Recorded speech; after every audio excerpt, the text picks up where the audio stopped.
आता आपण गणेशाला आता आपण गणेशाला स्तवन करणार आहोत पहिलं सर्वांनी. बोला, तुम्ही बोला. वक्रतुंड महाकाय सूर्यकोटी समप्रभ निर्विघ्नं कुरु मे देव सर्व कार्येषु सर्वदा. ओम गंग गणपतये नमः. ओम गंग गणपतये नमः. ओम गंग गणपतये नमः. गणपती सर्व नव बाप्पा मोरया. सर्व नवग्रहांची माहिती आम्ही जास्तीत जास्त लोकांपर्यंत पोहोचावी या दृष्टीने हा उपक्रम सुरू केलेला आहे. नवग्रहांची माहिती आम्ही द्यायचा आज विचारत आहोत. तर गणपती बाप्पा, ज्यांना खरोखर नवग्रहांची माहिती नाहीये पण त्यांना माहिती व्हावी अशी इच्छा आहे, त्या सर्वांनी जास्तीत जास्त जॉईन व्हावे आणि ह्या ज्ञानाचा लाभ घ्यावा. कारण खरोखर हे सूक्ष्मातलं ज्ञानच मिळणार आहे प्रत्येकाला. अंतस्फूर्तीद्वारे आम्ही बोलणार आहोत, कुठचंही बुक घेऊन बसलेले नाहीत. आता पृथ्वी जी आहे तो सुद्धा एक ग्रहच आहे खरं म्हणाल तर. फक्त आपण त्याच्यात राहतो म्हणून आपण त्याला ग्रह म्हणून बघत नाही. पृथ्वी तत्व म्हणतो आपण, पृथ्वी तत्व बोलतो की नाही. हम्म. वृषभ राशीचं पृथ्वी तत्व आहे असं बोलतो, म्हणजे ते तो सुद्धा ग्रहच आहे. एकूण तत्व किती आहेत? 5 तत्व आहेत. कोणती तत्व आहेत सांगा बरं? बोला, एकाने कोणीतरी बोला. तत्व अग्नी, एकूण किती पृथ्वी, आहेत? वायू, जल, पाच आणि तत्व. तेज. हा मग बोल बोल, कॅमेरा चालू ठेव आणि बोल. अग्नी, पृथ्वी, वायू, जल आणि वायू जल. तेज तत्व. हम्म. ओके, बरोबर. आता हा जो रवी आहे त्याचं कोणतं तत्व असेल बरं? अग्नितत्व. अग्नी, अग्नी तत्व. अग्नी म्हणजे तापट, ताप. पट. 12चा रवी आपण सहन करू शकतो का? आणि आता मे महिन्यातला रवी म्हणजे अगदी आपल्या डोळ्यात पाणी आणतो तो रवी. एसी 45 लावून डिग्री. सुद्धा गरम होतंय. एसी लावून सुद्धा आपल्याला गरम होतंय असा हा रवी. तर बडोद्याला हा रवी 45 म्हणजे डिग्री आहे. हो, हो. हा रवी म्हणजे पितृकारक रवी म्हणतो आपण त्याला. किंवा ह्या रवीचा जो प्रभाव आहे तो केंद्र सरकार, स्टेट गव्हर्नमेंट, म्हणजे कोणत्याही राज्य सरकार, केंद्र सरकार याच्यावर प्रभाव रवीचा असतो.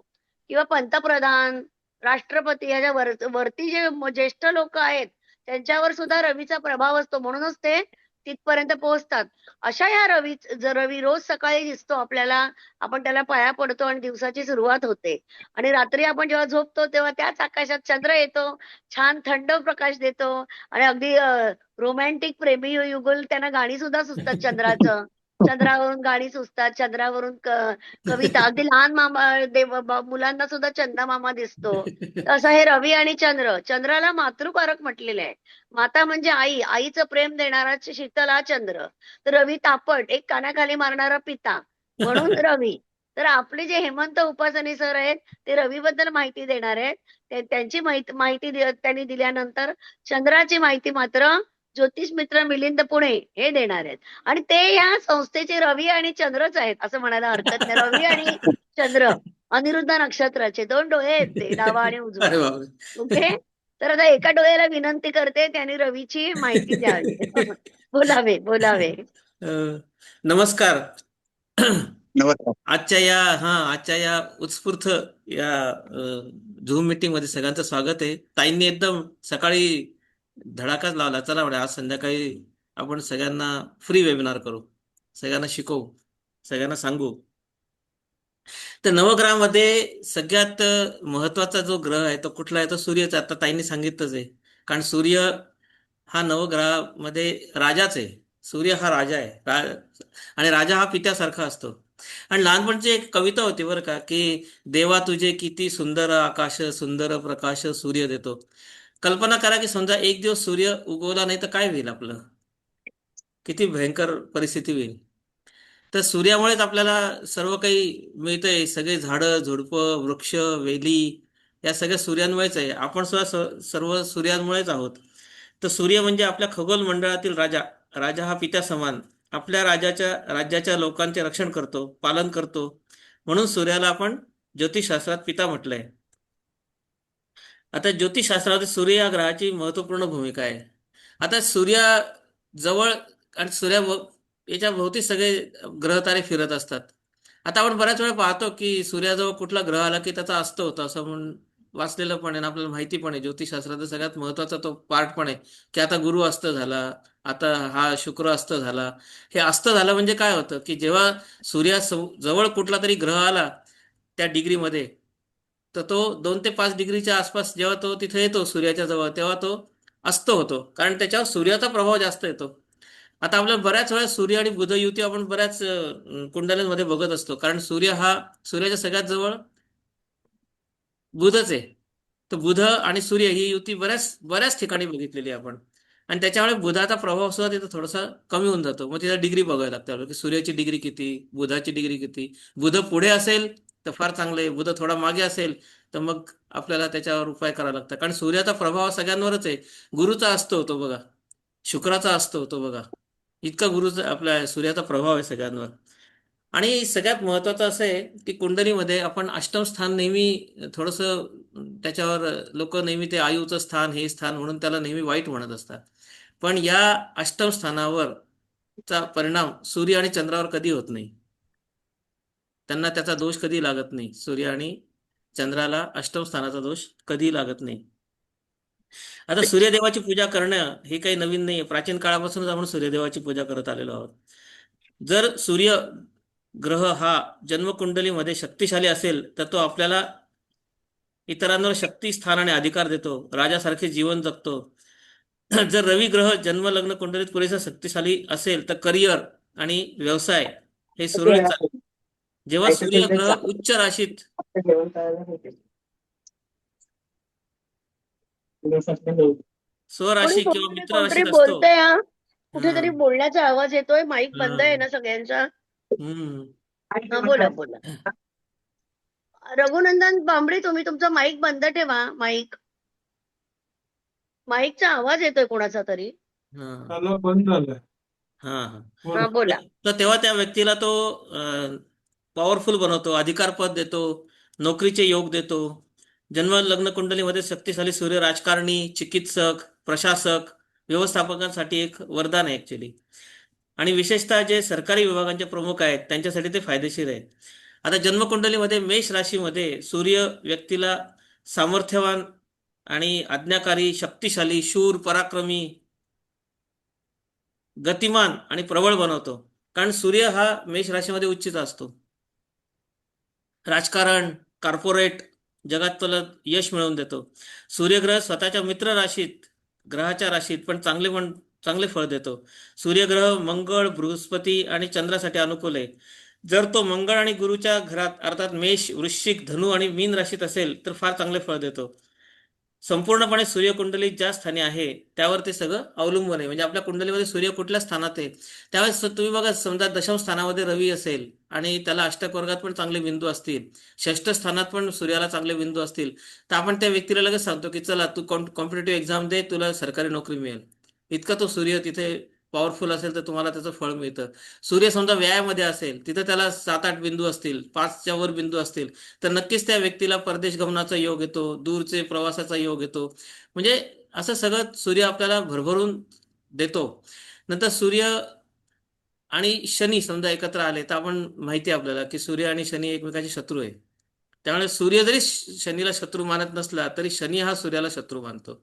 त्याच्यामुळे मग ते थोडी आपण काळजी घ्यायला पाहिजे, उपासना करायला पाहिजे. सूर्याच्या सुद्धा बऱ्याच उपासना लोक सूर्यनमस्कार करतात, आदित्य हृदय स्तोत्र म्हणतात, नंतर गायत्री मंत्र म्हणतात. सगळ्यात पॉवरफुल मंत्र म्हणजे गायत्री मंत्र.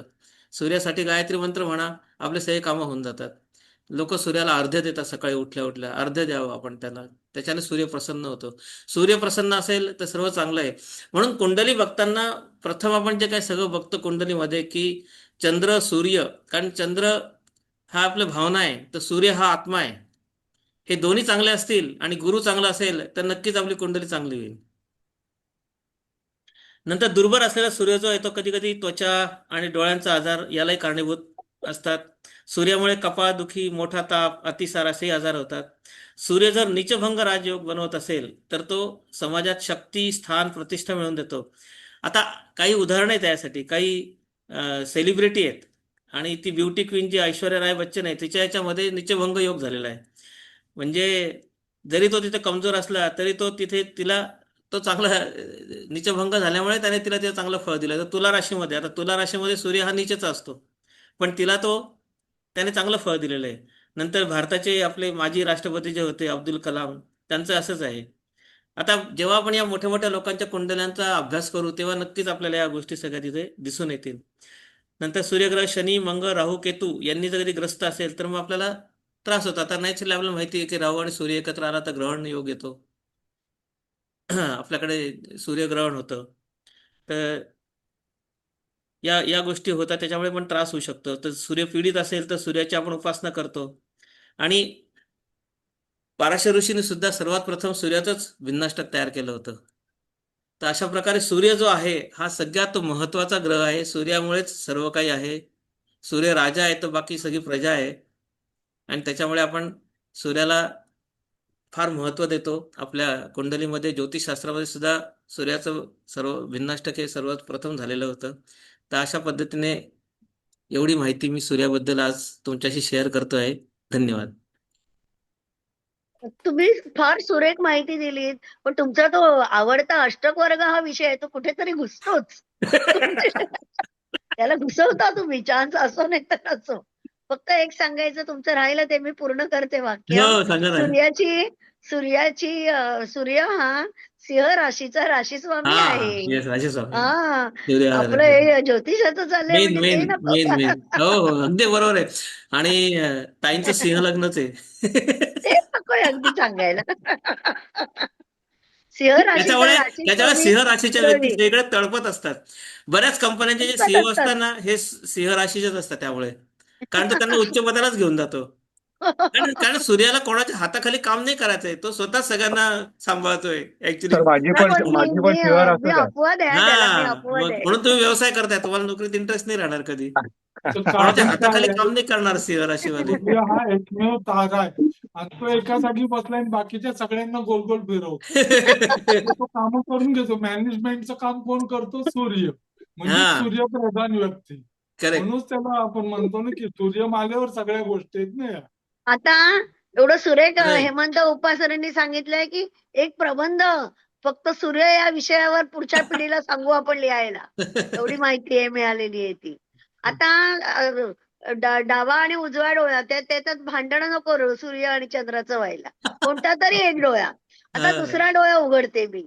ज्योतिष मित्र मिलिंद अनिरुद्ध नक्षत्राचा संस्थेचे तो पण एक डोळाच आहे. आणि मग तिसरा डोळा मीच माझा असेल. शंकराचा इथे असलेला आज्ञाचक्र. तर आम्ही आचंद्र सूर्य आहोत. तुम्ही तिसरा डोळा. ओके. तर आता चंद्राची तर माहिती ज्योतिष मित्र मिलिंद देतील. सूर्य हा जर पिता असेल तर चंद्र ही माता आहे. चंद्र म्हणजे ममत्व. भरती ओहोटी होते जी समुद्राला ती सुद्धा ह्या चंद्राने होते. फिट्स सारखे आजार किंवा आपलं सायकॅट्रिस्ट सायकिक आजार असतील तर त्याला उधाण येतं या पौर्णिमा आणि अमावास्येला. ह्याला कारण म्हणजे समुद्राला भरती ओहोटी येते तसं आपल्या शरीरात रक्त असतं. त्याला सुद्धा भरती ओहोटी येत असते आणि त्याप्रमाणे एकदम ब्लँक होऊन जातात हे जे पेशंट असतात ना, जे सायकियाचे पेशंट किंवा हिस्टेरियाचे पेशंट आणि अग्रेसिव्ह होतात जेव्हा भरती येते त्यावेळेला समुद्राला. तर त्यांच्या शरीरातल्या रक्ताला पण भरतीसारखं प्रेशर वगैरे त्यांचं वाढतं आणि ते आजारी होतात. असा हा चंद्र मातेप्रमाणे पण आहे आणि द्रव पदार्थावर चंद्राचं सान्निध्य आहे. त्या मातेला मी विनंती करते चंद्राबद्दल सुरेख तुम्ही बोलावं. तुम्ही एकदम बुद्धिमान आहात. फेसबुकचे बादशाह आहात. तुम्ही जे सांगाल ते अगदी प्रमाणच. बोला. नमस्कार. मी ज्योतिष मित्र मिलिंद पुणे.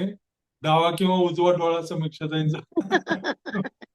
तर आता कसं आहे की कुठलाही ग्रह समजून घेताना सर्वात पहिलं मी सांगेल की आपल्याला सूर्य मला समजून घेणं फार महत्वाचं असतं. कारण आपण जे काही ग्रह तारे मग राहू केतू सारख्या छायाबिंदू असतील सगळ्या गोष्टी असतील त्याचा प्रमुख कोण आहे? सूर्य आणि सूर्याची माला. कारण हे सगळे गुरुत्वाकर्षण शक्तीमुळे सूर्यभोवती फिरतात. मग हे आपल्याला कळतं कशातून? तर कुंडलीतून. कारण कुंडली आपण काय म्हणतो? पृथ्वीवरून आकाशाचा सूर्यमालेचा पाहिलेला नकाशा. म्हणजेच एखादा ग्रह समजून घ्यायचा झाला त्याचा स्वभाव समजून घ्यायचा झाला तर आपली कुंडली पण तेवढीच महत्वाची आहे. कारण राशी म्हणजे काय? तर ते जे काही ग्रह आहेत त्यांचे गुरुत्वाकर्षण पट्टे आहे. आणि स्थान म्हणजे काय? पृथ्वी स्वतःभोवती जे फिरतीये तर 24 तासात 12 राशी पार करते. ते जे ग्रह म्हणजे ते कुठल्या अँगलने त्याचं गुरुत्वाकर्षण किंवा सूर्याचा प्रकाश आपल्याकडे येते त्याप्रमाणे आपल्यावर परिणाम होत असतो. आता तुम्ही जर याप्रमाणे समजून घेतलं तर पाठांतर करायची गरज येणार नाही. सोपं जाईल. की आता चंद्र म्हटलं की माझ्या पद्धतीने मी सांगतो, प्रत्येकाची पद्धत वेगळी असू शकते, की आपल्याला कुंडलीतलं कर्क राशी दिसते किंवा चतुर्थ स्थान आपण म्हणतो. मग त्याच्यावर लगेच आपल्या लक्षात येतं की मातृस्थान आहे. ह्या जसं म्हटलं की माता, तर ते आपल्याला चौथं स्थान काय दाखवतं? सुखस्थान किंवा मातृस्थान. म्हणजे आईसारखं सुख निर्भेळ निर्मळ कोण देऊ शकतो? तर चंद्र देऊ शकतो. आता चंद्र मातृकारक का आहे? तर तुम्ही बघा, सूर्यमाला जी आपण म्हणतो, सूर्यानंतर सर्वात जास्त प्रकाश सूर्याचा कोण देणार आहे आपल्याला? तर चंद्र देणार. म्हणजे सूर्यचंद्र माता पिता जे म्हणतो, म्हणजे आपण जसं सूर्यमाला तसंच ती हा वंश झाला की नाही, तर त्यातलं माता आणि पिता हे जर बघितले तर तुम्हाला दिसेल कुंडलीची रचना 4 आणि 5 आकडा त्यांनी शेजारी मांडलाय. मग त्याच्या पुढे सर्वात जवळचा ग्रह आहे बुध. मग 5च्या पुढे 6 आकडा कन्या रास, बुधाचा गुरुत्वाकर्षण पट्टा डावीकडची साईड, आणि 4च्या अलीकडे 3 बुधाची मिथुन रास, हा बुधाचा गुरुत्वाकर्षण पट्टा झाला. मग जवळचा ग्रह दुसरा आहे शुक्र, म्हणून 6च्या पुढे 7 आकडा तुळ रास, आणि उजवीकडे 3च्या अलीकडे 2 वृषभ. मग नंतर कोण आहे? पृथ्वी सोडून दिली आपण, कारण पृथ्वीवरूनच बघतो. मग आला अंतर आणि बहिर्ग्रह, याच्या कक्षेत फिरणारा मंगळ, पण 7च्या पुढे 8 आला आणि 2च्या मागे 1 मंगळाचा पट्टा आला. मग लांबचा ग्रह आला गुरु, म्हणून 8च्या पुढे 9 धनुरास, आणि 1च्या मागे मीन रास, हा गुरुचा पट्टा आला. आणि सर्वात शेवटचा ग्रह कोणता आहे? तर शनी, म्हणून 9च्या पुढे 10 मकर रास, आणि 12च्या मागे कुंभ रास. अशा दोन्ही राशी शनीच्या मकर आणि कुंभ शेजारी शेजारी. यात तुम्हाला दिसेल की सर्वात लांबचा ग्रह म्हणजे सूर्यप्रकाश तिथं पोचायलाच वेळ लागतोय, किंवा त्याचं परिभ्रमण बघितलं तर तुम्हाला दिसेल 2.5 वर्ष लागतंय. मग तुम्ही बघा, सूर्यचंद्र प्रकाश देतात, शनी अंधार देतो, त्याचा रंग आपण गडद निळा किंवा निलम खडा घालतो, किंवा राहूचा आपण काळा म्हणतो, का तर तो शनीप्रमाणे आपल्याला फळ देत असतो. म्हणजे असं तुम्ही जर बघत गेलं तर सूर्यमाला आपली कुंडलीची रचना ती तुम्हाला क्लिअर कट दिसेल. आता चंद्र काय करतो? चंद्र मातृकारक मानलाय, त्याचबरोबर मनाचा किंवा भावनांचा कारक मानलाय. कारण त्याचं तत्व कोणतं आहे? तर जलतत्व आहे. जलतत्व म्हणजे काय? तो आपल्याला हे सायन्स माहितीये की समुद्राला भरती ओहोटी जी येते ते चंद्राच्या गुरुत्वाकर्षणामुळे आपल्याला येत असते. सेम गोष्ट आपल्या शरीराची आहे. 70% आपल्या शरीरात सुद्धा पाणी आहे. मेंदूमध्ये जो कॉर्टेक्स म्हणून आपला विभाग आहे, तिथे जे संदेशांचं चलन वलन होतं ते वॉटर मॉलिक्युल्स करत असतात. चंद्राची चाल बघा तुम्ही, 2.25 दिवसात एक राशी पार करते. शीघ्र गतिग्रह म्हणतो ते. चंद्राच्या बरोबर ऑपोजिट तुम्ही बघा, कर्क राशीच्या ऑपोजिट मकर राशी ती शनीची, 2.5 वर्ष लागतात त्याला पार करायला. म्हणजे आपण जो न्यूटनचा नियम किंवा गती प्रतिगती म्हणतो, ते ऑपोजिट स्थान जे म्हणतो आपण, ते तुम्हाला दिसेल की दोन्ही गोष्टी कशा कुंडलीमध्ये लक्षात येतात. आता पाणी काय करतं? पाणी वेवी नेचर किंवा चंचल स्वभाव आहे. मग कुंडली हे या प्रकारे समजून घेतलं तर तुम्ही कुंडली वाचता क्षणी कुठल्या ग्रहाचा प्राबल्य तुम्ही त्या माणसाला सांगताना सोपं जाईल. मग ती व्यक्ती चंचल स्वभावाची असू शकते, अस्थिर स्वभाव असू शकतो, प्रवासाची आवड असू शकते, कारण एका प्लेसवरून दुसऱ्या प्लेसमध्ये. मनाचा कारक का? तर तुम्ही बघा, पाण्याप्रमाणेच त्याच्यात लाटा निर्माण होतात, अनेक विचार येतात जातात, निघून जातात, कधी मोठे असतील छोटे असतील. तर हे जी अस्थिरता आहे ती मनात आपल्या शरीरात संदेशवहन मेंदूचा वॉटर मॉलिक्युल्स करत असतात. त्यामुळे त्याचं प्रतीक म्हणून चंद्र हा मानला जातो. तर तसंच काय आहे? तो भावनेचा कारक आहे. म्हणजेच काय? पिता कसा असतो? पुरुष ग्रह आहे, कठोर. पण माता कशी असती? तिला कोमल हृदय किंवा भावना म्हणतो ना आपण, की तीच गोष्ट वडील जे आहेत एखाद्या मुलाला शिक्षण देताना प्रसंगी रट्टा पण मारतील, पण आई रट्टा मारली तरी तिचं कोमल हृदय नंतर त्याला जवळ घेऊन ममतेने समजून सांगेल. त्या ज्या भावना आहेत ते चंद्र दाखवतो. त्यामुळं जलतत्व इथं सुद्धा दिसेल की भावनेचा ओलावा म्हणतो आपण, शुष्कपणा म्हणत नाही. तर त्या तत्वाचाच तो आविष्कार आहे थोडक्यात. त्यामुळं त्या पद्धतीने तुम्ही सांगू शकतो. त्याचा रंग कोणता आहे? गौरवर्ण किंवा पांढरा वर्ण. तर त्यामुळे तुम्ही त्या व्यक्तीचा जर चंद्र प्रधान व्यक्ती आहे, कर्क लग्न आहे, कर्क रास आहे, तर ती व्यक्ती गोऱ्या निमगोऱ्या लग्न वर्णाची असू शकते. त्याच्यावर अर्थात बाकीच्या ग्रहांचे कसे प्रभाव आहेत त्याचा विचार नक्कीच करावा लागेल. पण जेव्हा आपण शुद्ध म्हणतो की चंद्राचाच प्रभाव आहे, तेव्हा ती व्यक्ती गौरवर्णीय नक्कीच असू शकते. रत्न जे वापरलं जातं, मोती हे रत्न त्याच्यासाठी आपण वापरतो. मित्र ग्रह बघितले तर तुम्हाला दिसेल की रवी आणि बुध हे मित्र ग्रह मानले जातात. त्याचं कारण काय आहे? रवी कोण आहे? आत्माकारक ग्रह आहे. आत्मा का? तर तुम्हाला दिसेल सूर्य प्रकाशच नसेल, चैतन्यच नसेल आपल्याला, तर आपण जगू शकत नाही. आपण लग्नस्थान जे मानतो ती म्हणजे पूर्वेकडची दिशा असते. आता त्या ज्या आहे तो मित्रग्रह असणारच, कारण चंद्र मन आहे. मनाला आत्म्याची जोड असेल तरच मन तुमचं सुदृढ असेल. त्याचबरोबर मित्रग्रह कोण आहे? बुध.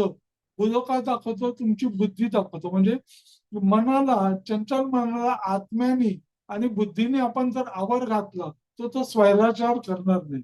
योग्य ते सुदृढ मन ज्याला म्हणतो आपण, त्या प्रकारे तो वागेल. किंवा आपण म्हणतो ना की जसं एखादं कुटुंब आहे तर तिथं कठोरपणा पण लागतो आणि कोमलपणा पण लागतो. दोन्ही गोष्टी. नुसतं तलवारीचं उत्तर तलवार हेच कायम नसतं किंवा ढाल हे सुद्धा कायम नसतं. वेळ प्रसंगी काय आपल्याला वापरायचं, कठोरपणा का कोमलपणा, का दोन्हीचं कॉम्बिनेशन करायचं, हे तुम्हाला दाखवण्यासाठी इथं मित्र ग्रह दिसेल. समग्रह कोणता आहे? तर मंगळ आहे. मंगळ म्हणजे काय? तटस्थ, की वेळ प्रसंगी आपल्याला जो कणखरपणा त्या गोष्टीला पाहिजे, की आता पाण्याला आपण जसं म्हणतो की समुद्राला जर किनाऱ्याची साथ नसेल तर ते आपल्याला सुनामी उद्ध्वस्त करून टाकेल. तर त्या प्रकारे स्थिरता देण्यासाठी ते महत्वाचं आहे. शत्रू ग्रह तुम्ही जर बघितले तर तुम्हाला दिसेल शुक्र आणि शनी हे ग्रह सममध्ये येतात, गुरु येतात. शत्रू ग्रह मात्र राहू आहे. का? तर तुम्हाला माहिती की राहू आणि केतू हे मुळात ग्रह नाहीच आहेत, ते छायाबिंदू आहेत. म्हणजे असे बिंदू आहेत जे पृथ्वी, चंद्र आणि सूर्य एका रेषेत आले की ग्रहण लागतं. ग्रहण लागतं म्हणजेच कशाला लागतं? सूर्यग्रहण किंवा चंद्रग्रहण. म्हणजेच आत्मविश्वास कमी करणे किंवा मनोबल कमी करणे. म्हटल्यावर ह्याच्यातच कळतं की तो शत्रू ग्रह काय आहे, तर तुमचं आत्मविश्वास आणि मनोधैर्य खच्ची करणं हे काम राहू करतो, त्यामुळे तो शत्रू ग्रह आहे. आपल्या पारंपरिक मध्ये ग्रहांच्या वेगवेगळ्या जाती दिलेल्या. आता ह्या जाती म्हणजे काय? त्या वर्णानुसार होत्या आधीच्या. आत्ताचा जो कास्टिम आहे, कास्टिझम आहे, त्याच्याशी याचा संबंध नाही. तर ती जे वैश्य म्हणजे व्यापार जे म्हणतो आपण, ती याला जात दिलेली. ते ब्राह्मण, वैश्य, क्षुद्र म्हणजे ते कशा प्रकारे काम करू शकतात ग्रह आपल्या लक्षात येतं. अधिपत्य म्हणजे प्रभाव चंद्राचा कशा कशावर असू शकतं. जसं मी म्हटलं की मन, माता, बालपण, सगळे द्रव पदार्थ, दूध, सात्विकता, सौंदर्य, विहीर, तलाव, पिण्याचे पाणी, पान वनस्पती म्हणजे जलतत्वाचे जे जे आविष्कार तुम्ही करू शकाल त्या तुम्हाला गोष्टींवर तुम्हाला प्रभाव कोणाचा दिसेल, तर चंद्राचा दिसेल. जसं यांनी सांगितलं की सूर्य अधिकार किंवा या सगळ्या गोष्टी आहेत, प्रखरता, तेजस्वीपणा किंवा लिडरशिप हा सूर्य दाखवतो. तसं चंद्र जलतत्वानुसार तुम्हाला त्या गोष्टी दाखवतो. आता तुम्ही बघा, उच्च रास जर बघितली तर चंद्र हा वृषभ राशीत उच्च असतो. वृषभ राशीत का उच्च असतो? तर वृषभ रास कुणाची? शुक्राची. शुक्र काय आहे? तो सुद्धा स्त्री ग्रह आहे. चंद्र सुद्धा स्त्री ग्रह आहे. वैवाहिक सौख्याचा कारक कोणता ग्रह आहे? तर शुक्र आहे. शुक्रामध्ये भावना उच्च असणं गरजेचं आहे ना. वैवाहिक सौख्य तेव्हाच मिळेल. भावना जर उच्च नसते तर वैवाहिक सौख्य तुम्हाला चांगलं मिळेल का? नाही. तेच मी मगाशी एक शब्द वापरले की कुंडलीचाही वापर करो.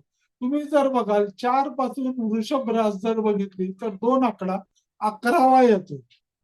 म्हणजे कर्क राशीच्या लाभस्थानी कोणती रास येते? तर वृषभ रास येते. म्हणजे ते कोडं तुम्ही गणिताने किंवा कुंडलीच्या माध्यमातून सुद्धा बघू शकाल. मग जर उच्च रास जर वृषभ आहे तर नीच रास कशी कळेल? तर साधी गोष्ट आहे. सूर्य पूर्वेला उगवतो आणि पश्चिमेला मावळतो. म्हणजेच ऑपोजिट गोष्ट ऑपोजिट परिणाम देते. म्हणजे उच्च राशीपासून 7वी रास जी येते ती प्रत्येक ग्रहाची नीच रास असते. मग कोणताही ग्रह असू दे. मग उच्च रास कोणती आहे? वृषभ. वृषभ पासून 7वी रास कोणती आहे? वृश्चिक. वृश्चिक राशी चंद्राची तुम्हाला दिसेल की नीच रास तुम्हाला मानलेली तुम्हाला दिसेल आपल्या पारंपरिक ज्योतिषामध्ये. त्याच्यामध्ये काही ना काही म्हणजे आपण म्हणतो ना की सखोल अभ्यास आहे किंवा या गोष्टी. आता याच्यात तुम्हाला दिसेल की शरीराचे भाग जर बघितलं तर आपण जेव्हा शरीर मानतो तेव्हा तुम्ही जर 12 समान भाग डोक्यापासून पायापर्यंत केले तर तुम्हाला दिसेल की मेष रास डोकं दाखवेल किंवा वृषभ रास तुम्हाला घसा, डोळे किंवा या गोष्टी दाखवेल. चंद्र सुद्धा दाखवतो, कारण तेज जे म्हणतो आपण, तर ते सूर्यचंद्र तेज डोळ्यात आपण म्हणतो की तेज आहे की नाही, तर निस्तेज आहे. तर तशा प्रकारे ते दाखवतो. ते कारकत्वाचा भाग झाला. पण शरीराची रचना जी म्हणतो की तिसरं रास किंवा स्थान मिथुन रास, मग तुमचे हात किंवा या गोष्टी दाखवेल. मग चौथं रास किंवा चौथं स्थान काय दाखवतो, तर तुमची छाती किंवा कधी कधी हृदयाचा भाग किंवा हृदय म्हणून सुद्धा आपण त्या गोष्टी बघू शकतो. तर त्याच्या संबंधित काही विकार किंवा काही गोष्टी बघायच्या असतील, या स्त्रिया असतील, वक्षस्थळ असेल या गोष्टी, किंवा काही गोष्टी पाण्याचा जिथं आपण म्हणतो प्रभाव असतो, अशा कुठल्या कुठल्या राशी आहेत, तर शुक्राची तूळ रास किंवा गोष्टी म्हणजे मूत्राशय संबंधित ज्या गोष्टी असेल, आजार किंवा विकार बघताना सुद्धा तुम्हाला कर्करास किंवा चंद्राचा सुद्धा काही संबंध येतोय का ते बघावं लागेल. कारण आपल्याला दूषित पाणी उत्सर्जित करण्यासाठी या भागांचा वापर होतो. किंवा तत्व तुम्ही जर बघितले, तर आपण जर बघितलं 4थी, 8वी आणि 12वी राशी जल तत्वाची येते. तिथे एकच तत्व आहे. मग 4थी रास असू दे, 8वी जे आपले गुप्तांग किंवा आपण ज्या गोष्टी दाखवतो वृश्चिक रास आणि मीन रास किंवा स्थान 4थं, 8वं, 12वं, हे तुम्हाला गोष्टी तुम्हाला क्लिअर कट दिसेल. किंवा शरीरातील द्रव रस, डोळा, ऍक्च्युली स्त्रियांचा उजवा डोळा चंद्रावरून दिसत असतो. पारंपरिक मध्ये अशा प्रकारे वर्णन आहे.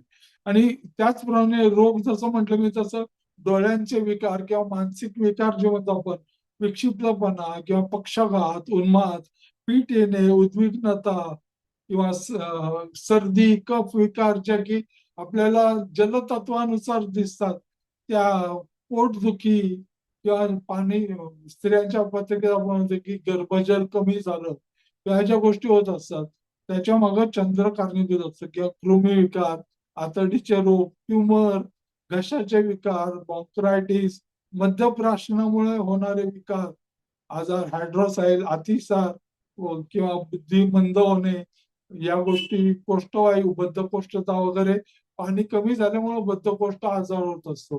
तर अशा प्रकारचे विकार तुम्हाला दिसेल. गुणतत्व जर बघितलं तर तुम्हाला दिसेल की चंद्र शीतलता मानतो आपण, साहजिक आहे. तो पाण्याप्रमाणे सूर्य किंवा आग विझू पण शकतो, पाणी विझू शकतं ना, जर जलतत्व प्रभावी असेल तर. पण जर अग्नितत्व प्रभावी असेल तर पाणी त्याचं तत्व सोडून वाफ होईल, वायू तत्व होईल.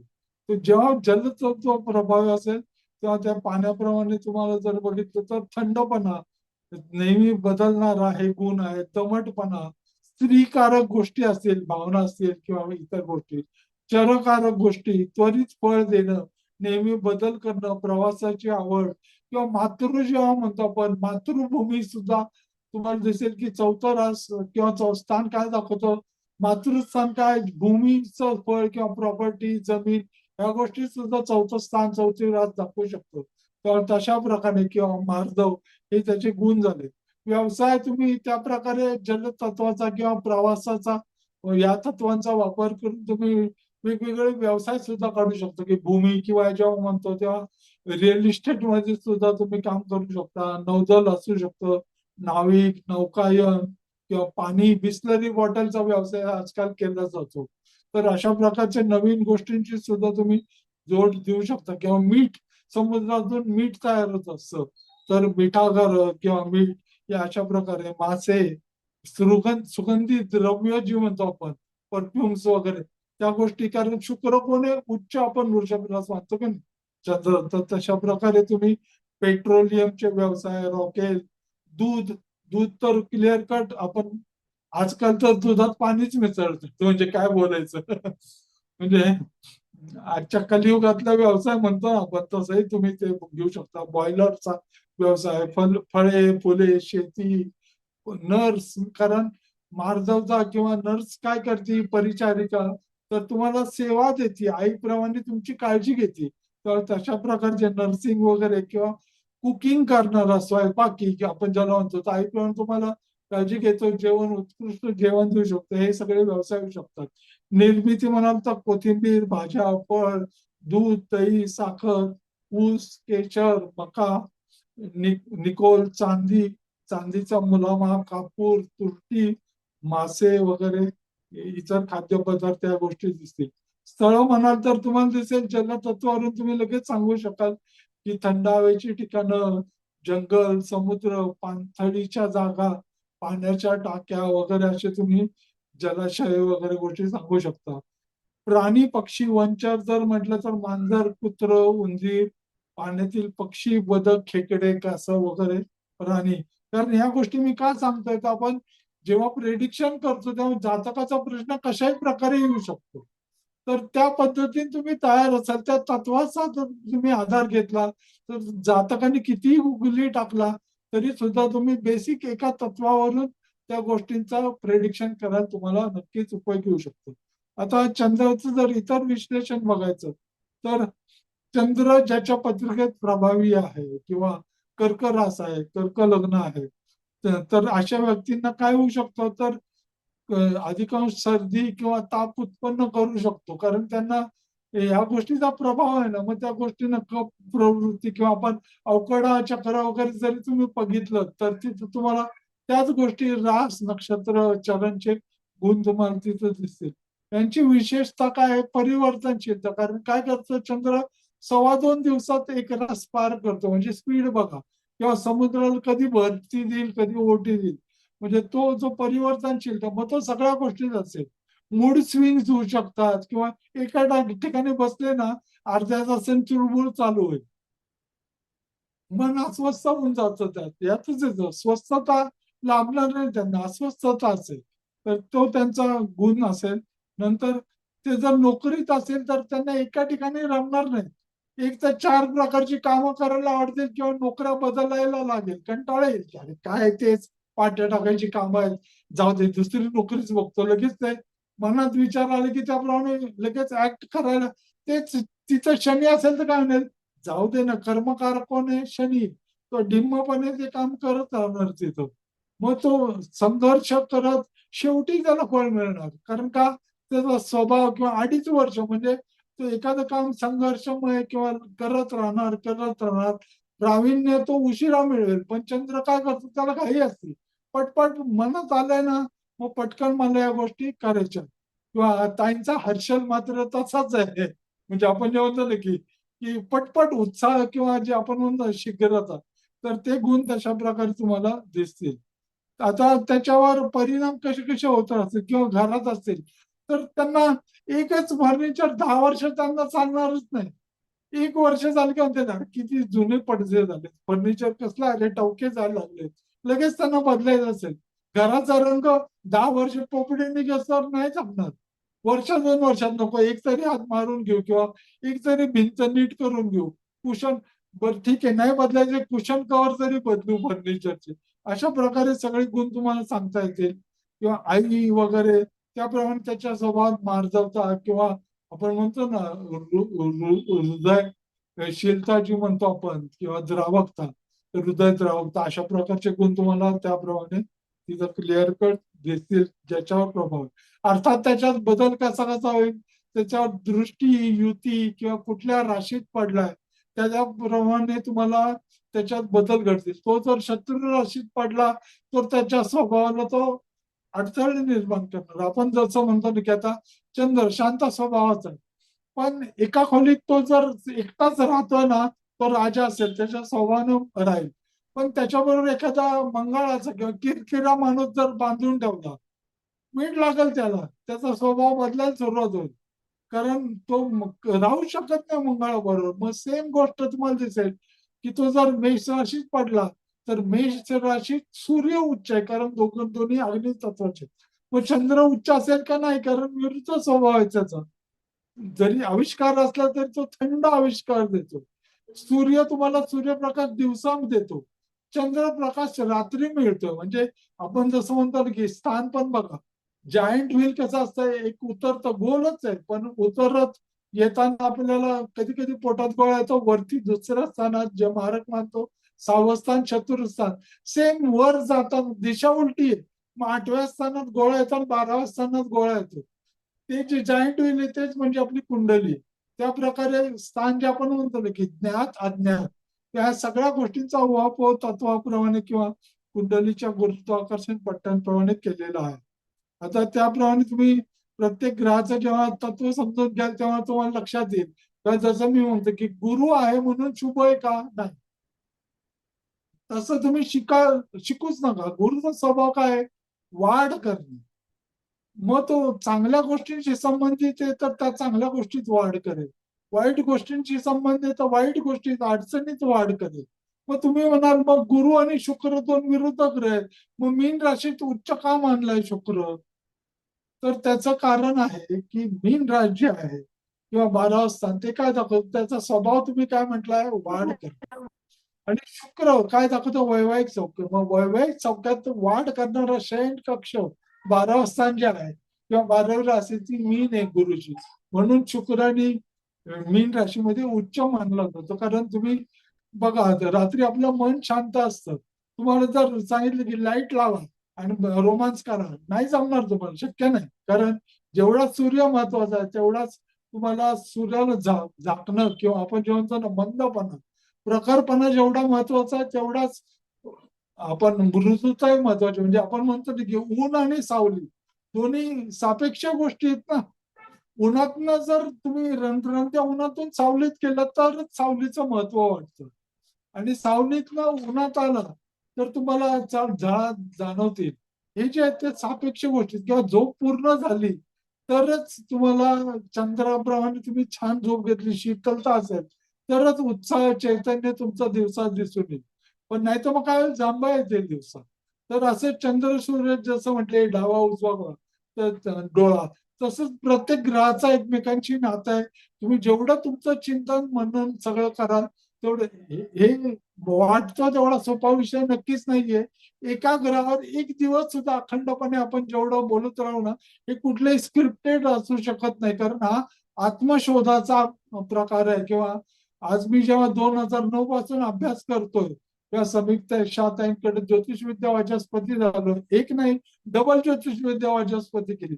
तरी मी आज काय म्हणतो 2026 मध्ये की 1% मला ज्ञान आहे, 99% अजून शोधायचंय. म्हणजे एक जन्म पुरेल का? नक्कीच नाही. तर या प्रकारे अभ्यास करा असं सांगण्यासारखं भरपूर आहे माझ्याकडे.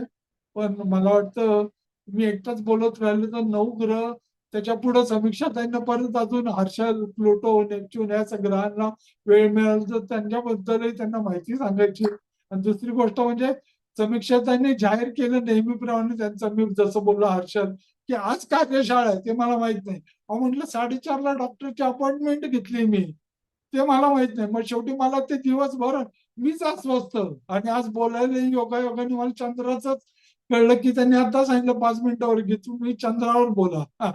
म्हटलं ठीक आहे चंद्रावर बोलतो. तर मग डॉक्टरला शेवटी मी कळवलं भाऊ मी 6 वाजता येतो. माझ्या आयुष्यात याच्यापेक्षा तर महत्वाचं तुम्हाला एक काहीच नाही. कोइन्सिडन्स सांगते मी, कोइन्सिडन्स. ज्योतिष मित्र मिलिंद यांचं रोहिणी नक्षत्र जे चंद्राचं आहे, त्यामुळे अगदी चंद्राला फुलून फुलून फुलून रंगवून तयार केलं चंद्राचं पेंटिंग. करेक्ट ना? खरंय.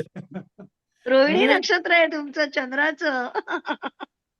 ठीक आहे, ठीक आहे. छान तुमच्या बोललात. भागात आणि एक मोठा ग्रंथ तयार झाला असता चंद्रावर आणि रवीवर. खरं- एवढे खरं. 2 माझे पट्टशिष्य अप्रतिम बोलले. लाजवाब. क्या बात है, क्या बात है. बहुत खूब. मोगेम्बो खुश हुआ. कुछ ग्रेट एकदम. आता मी मंजुषा आहेत त्या मंजुषा काय माहितीये दिसतेय म्हणून तिला आल्या हाक आल्या मारली. हा आहेत. नाही तर ते आपलं चालू असेल आणि कुणीतरी ती पेशंटला चेक करत असायची. हो ना असू दे, ती तिचं बिझी लाईफ आहे. तिला वाटलं तर ती ओपन होईल आणि हो बोलेल. बोला ना समीक्षा ताई, मी कुंडली बघत होते एवढ्या वेळ. असू दे, यायला असू दे. मी उशीर काय झाला. म्हणते, तू मंगळाबद्दल बोलू इच्छितेस का? मंगळ ग्रहाबद्दल? अरे बापरे, एवढे तज्ञ लोक, मी काय सांगणार हे मंगळाबद्दल. तज्ञ बिज्ञ काय नाही. आपण सगळे एकच आहोत. आता सगळ्यांच्या पाठी डॉक्टरेट लागलीये. आता फक्त ह्या रघुनानंदन बांबडीनं डॉक्टरेट द्यायची बाकी आहे. बघूया कधी प्रबंध लिहितायत. अरे बापरे, माझं तुटक तुटक होईल बाबा. मंगळ चालेल. अगं मंगळ हा बाई, तू सुरू कर. तू सुरू कर. काय आहे, आम्ही वेगवेगळ्या विषयात प्राचार्य शोधतोय डेमो लेक्चरद्वारे, असं समज. मग तुझी नेमणूक करायची की नाही ते तुझ्या लेक्चरवर ठरेल. काय? बरं चालेल. मेष मंगळ राशीचा एक मिनिट मंगळ हा ग्रह कसा आहे, त्याचं तत्व कोणतं आहे, त्याचे राशी स्वामी कोण आहेत, तो त्याला काय म्हणून संबोधलं जातं, तुझ्या पद्धतीने बोल. मला जर वाटलं की अजून पुढे गरज आहे तर मी कंटिन्यू करीन. ओके, हा बोल. आणि तुझं हे चालेल. चालू ठेव कॅमेरा, मला म्हणजे अरे स्क्रीनशॉट बापरे, मारता मी येईल. चार्जिंगला. ठीक आहे, ठीक आहे. नाही, व्हिडिओ पाहिजे आम्हाला. जे बोलतायत ना बरोबर आहे. त्यांचं हे बघायला रस वाटतो. चेहरा दिसला पाहिजे, मुखकमल. एकच मिनिट, एकच मिनिट, एकच. ओके अरे बापरे. हम रुक रहे हैं आपके खातिर.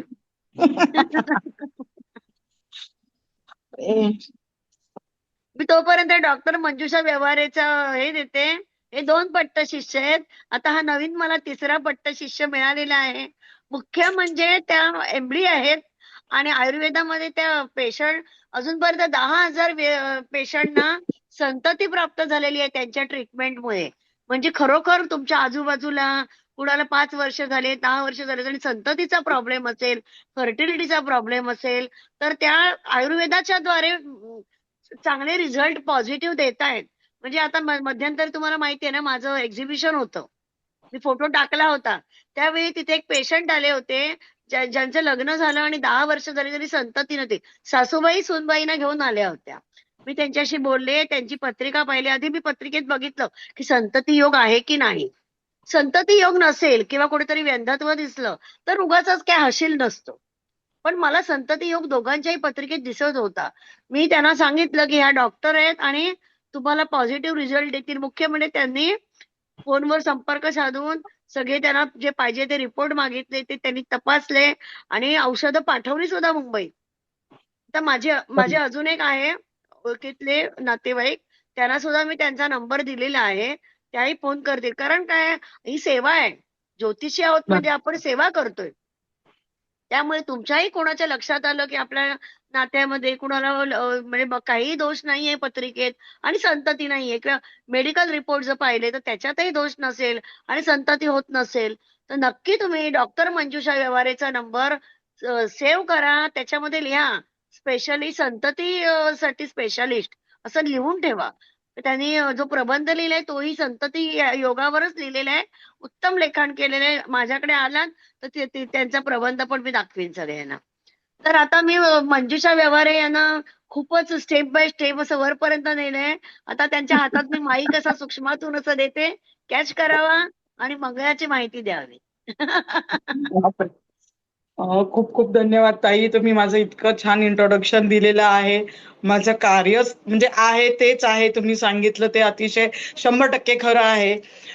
माझा अभ्यास पण चांगला आहे, पण आता बोलण्याची प्रॅक्टिस मात्र आता इथून आपली सुरुवात झालेली आहे, असं असं म्हणूयात आपण. बोलते मी सगळीकडे, पण एवढ्या तज्ञ अभ्यासू लोकांमध्ये माझी लँग्वेज थोडीशी वेगळी पडेल. म्हणजे बोली भाषेत असेल कदाचित, कारण की मी चालेल, त्याच आम्हाला पद्धतीने बोलते. नाशिकची भाषा जमते, आम्हाला जमते. बोला बोला. नाही, मंगळ हा ग्रह उष्ण ग्रह आहे. हा अग्नितत्वाच्या राशी डिनोट करतो. म्हणजे अग्नितत्वाचा हा ग्रह मुळात आहे. मेष राशी व वृश्चिक राशी या 2 राशींचा तो राशी स्वामी आहे. मेष राशी अग्नितत्वाची येते, तर वृश्चिक राशी मात्र जलतत्वाची येते. जलतत्वामध्ये सुद्धा हा अग्नीचा एक वेगळा गुणधर्म आपल्याला दाखवतो आहे. मेष राशीमध्ये तडफदार, पटकन निर्णय घेणारा, चटचट काम करणारा, डिसिजन मेकिंग मध्ये हा मेष राशीमध्ये हा मंगळ काम करतो. पण वृश्चिकेमध्ये हा मंगळ मात्र थोडासा वेगळा ठरतो. वृश्चिकेमध्ये हा मंगळ अंतर्गत तुमची शक्ती, अंतर्गत तुमची ज्वाला, अंतर्गत तुमच्या भावनेला तो मंगळ जास्त तापवतो असं मी म्हणते. पण हा मंगळ म्हणजे वृश्चिक राशी आपण थोडीशी जरा कमी समजल्या जाते, कारण की तिथे मुळातच चंद्र निश्चित झालेला असतो. वृश्चिक राशी कालपुरुषाच्या कुंडलीत अष्टम स्थानाचं आधिपत्य करते. तिथे मात्र दुःख, पीडा, अचानक घडणाऱ्या घटना, नुकसान, त्रास, मृत्यू तुल्य कष्ट आपण असं अष्टम स्थानाला म्हटलेलं आहे. तिथे ही वृश्चिक राशी येते. वृश्चिक राशी आणि मंगळ जर म्हणायला गेला तर वृश्चिक राशीचा मंगळ थोडा वेगळ्या पद्धतीने काम करतो. या लोकांचा राग हे आतमध्ये गिळून घेतलेला असतो व नको तिथे नको त्या वेळेला खूप जास्त प्रमाणात यांचा राग, जास्त प्रमाणात यांचे वाईट शब्द आपल्याला ऐकायला येऊ शकतात. अशी वृश्चिक राशीची थोडीशी निगेटिव्ह साईड जनरली सगळीकडे सांगितल्या जाते. पण जर पॉझिटिव्हली जर हा मंगळ काम करणार असेल तर त्या वेळेला मात्र तो ह्याच रागाचं रूपांतर एका चांगल्या काहीतरी चांगली गोष्ट घडवण्यासाठी पण करू शकतो, बशर्ते तो मंगळ आणि ती वृश्चिक राशी कुठे पडलेली आहे हे मात्र कुंडलीत बघावं लागेल. आता मंगळ कुंडलीच्या प्रथम स्थानापासून जर 12व्या स्थानापर्यंत जर विचार केला तर प्रथम स्थानातला मंगळ हा व्यक्तीला कर्तृत्ववान, धडाडीवाला, लवकर लवकर निर्णय घेणारा, पटपट काम करणारा आणि एक एनर्जी देणारा आहे. आपण त्याला मंगळ दोषही म्हणतो. पण हा जर समोरच्या श्री कुंडलीमध्येही मंगळ जर चांगला असेल तर मात्र हा मंगळ दोघांसाठी चांगला. आणि विवाहासाठी ज्या वेळेला असा मंगळ आडवा येत असेल तर मंगळाचे काही तुम्ही इतर मार्गाने तो मंगळ शांत करा म्हणा किंवा इतर मार्गाने तो मंगळ दोष काढू शकतो. पण हा मंगळ प्रथम स्थानातला चांगला असा गृहीत धरता येतो. कारण की प्रथम स्थानामध्ये रवी उच्चीचा असतो आणि मेषच प्रथम स्थानात पडते. तर हा मंगळ तिथे रवी आणि मंगळ दोघही अग्नितत्वाचे जर त्यांच्यामध्ये हट्टीपणा, इगो नसेल, म्हणजे तो एक अवगुण, जिथे गुण आहे तिथे थोडेसे दोषही असणारच. तर तो जर थोडासा दोषाचा भाग जर आपण वेगळा काढला तर हा मात्र मंगळ प्रथम स्थानामध्ये चांगलं काम करतो. द्वितीय स्थानामध्ये जर मंगळ गेला तिथे कालपुरुषाची वृषभ राशी येते, शुक्राची राशी येते आणि खाण्यापिण्याची पण राशी आहे. द्वितीय स्थानातला मंगळ खाणं पिणं तिखट खाणारा असेल, त्याला तिखटाची जास्त आवड असेल आणि हा मंगळ मात्र वाणी, कठोर वाणी देतो. माझाही मिथुनेचा मंगळ आहे मात्र द्वितीयात. तर बऱ्याच वेळेला माझं बोलणं टोकाचं किंवा एकदम स्पष्ट वक्तेपणा हा मंगळ देतो आणि याची बऱ्याच लोकांना कल्पना आहे, माझ्या आजूबाजूला जी मंडळी असतात त्यांना. पण मग नंतर ते विचार करतात की हो, ही बोली कदाचित कठोर असेल पण सत्य बोललेली आहे, त्यामुळे ते त्यावर कामं करायला लागतील. कधी कधी थोडंसं प्रॉब्लेम येऊ शकतो, पण तिथेच माझा गुरु गेलेला असल्या कारणाने मग तो सांभाळला जातो. गुरु मंगळ दोघही एकमेकांचे मित्र आहे. तर कधी रागातून कधी प्रेमातून अशी ती नोकझोक चाललेली असते. तर मंगळ द्वितीयातला स्पष्ट वक्तेपणा देतो, कठोर वाणी देतो, पण मग पैशाचा फ्लोही तिथे चांगला तो निर्माण करू शकतो. आता गेला तृतीयातला मंगळ. तृतीयातला मंगळ हा त्याचं बलस्थान आहे. तृतीयामध्ये मंगळ चांगला धरला जातो. तृतीय स्थान हा लहान लहान भावंडाचं स्थान आहे. मंगळ तिथे आणि पराक्रमाचं स्थान आहे. पराक्रमाच्या ठिकाणी मंगळ असेल तर तो स्वकर्तृत्वाने पुढे जाणारी ही व्यक्ती असते. आता मंगळ गेला चतुर्थामध्ये. चतुर्थामध्ये मंगळ मात्र फसून जातो, तो तिथे निश्चितचा होतो. कारण की चतुर्थ स्थान आपण कर्केचं असतं, तिथे चंद्र प्रभावित, चंद्राचं बल तिथे जास्त असतं. तिथे मात्र प्रेम, वात्सल्य या सगळ्या प्रकारांमध्ये मंगळ थोडासा अडकला जातो. त्याला एक्सप्रेशन करता येत नाही, स्वतःच्या भावना स्पष्ट करता येत नाही, अशा प्रकारचा तो मंगळ असतो. तो निचीचा ठरतो. त्यामुळे बऱ्याच वेळेला ही मांगलिक कुंडली असते आणि हा चतुर्थातला मंगळ चौथ्या दृष्टीनं सप्तमावर दृष्टी टाकत असल्या कारणाने वैवाहिक सौख्याच्या बाबतीत मात्र तो त्रासदायक ठरू शकतो. त्यावेळेला मंगळाचे बाकी काही उपाय असतील ते केले जातात, पण शक्यतो हा विवाहासाठी थोडासा निगेटिव्ह आपण धरतो. पंचम स्थानातला मंगळ म्हणजे परत कालपुरुषाच्या कुंडलीमध्ये तिथे सिंह राशी आहे. तिथे हा मंगळ गेल्यावर रवी आणि मंगळ दोघही मित्रही आहेत, कारण की एक राजा आहे तर दुसरा सेनापती आहे. अशा वेळेला तिथं मंगळ स्वतः पुष्कळ काम करण्यामध्ये, त्याची क्रिएटिव्हिटी तिथे जास्त असते. तो तिथे छंद वगैरे आपण बघतो, त्या छंदासाठी स्वतःला वेळ देणारी अशी ही व्यक्ती असते. तिथे आपण प्रेम बघतो, प्रेम संबंध बघतो. हा मंगळ मात्र तिथे प्रेम विवाहाला भाग पाडतो. प्रेमाचं गणित इथलच्या लोकांना जरा जास्त चांगलं जमतं. पण अशा वेळेला जर प्रेमविवाह करायचा असेल तर असा सल्ला मी देऊ शकते की बाबा तुम्ही कुटुंबाचीही संमती घ्या, कारण की हा मंगळ प्रेमात तर पाडतो पण पुढच्या जबाबदाऱ्या घ्यायला तो थोडासा बाकीच्या कुंडलीनुसार जर तो असमर्थ ठरत असेल तर मात्र विवाहाचा जे काही शक्य पण वैवाहिक होतो. सौख्य आहे त्याच्यामध्ये तो अडचणी निर्माण करू शकतो, कारण की एकापेक्षा जास्त प्रेमाचे नातेसंबंध निर्माण करण्यासाठी सुद्धा हा मंगळ तिथे सक्षम असतो. जर संतती स्थानाच्या दृष्टिकोनातून विचार केलं तर संतती, ॲबॉर्शनचे योग, संतती उशिराने होण्यापेक्षा संतती म्हणजे प्रेग्नन्सी तर राहते, गर्भाधान तर होते, पण तो गर्भनाश, गर्भस्राव होण्याचं प्रमाण अशा वेळेला वाढलेलं असतं. तर त्यासाठी मात्र दोघांची कुंडली व्यवस्थित मॅच करणे आणि जरी हा मंगळ तिथे संतती गर्भस्राव करणारा असेल तरी सुद्धा आता सध्याला डॉक्टरी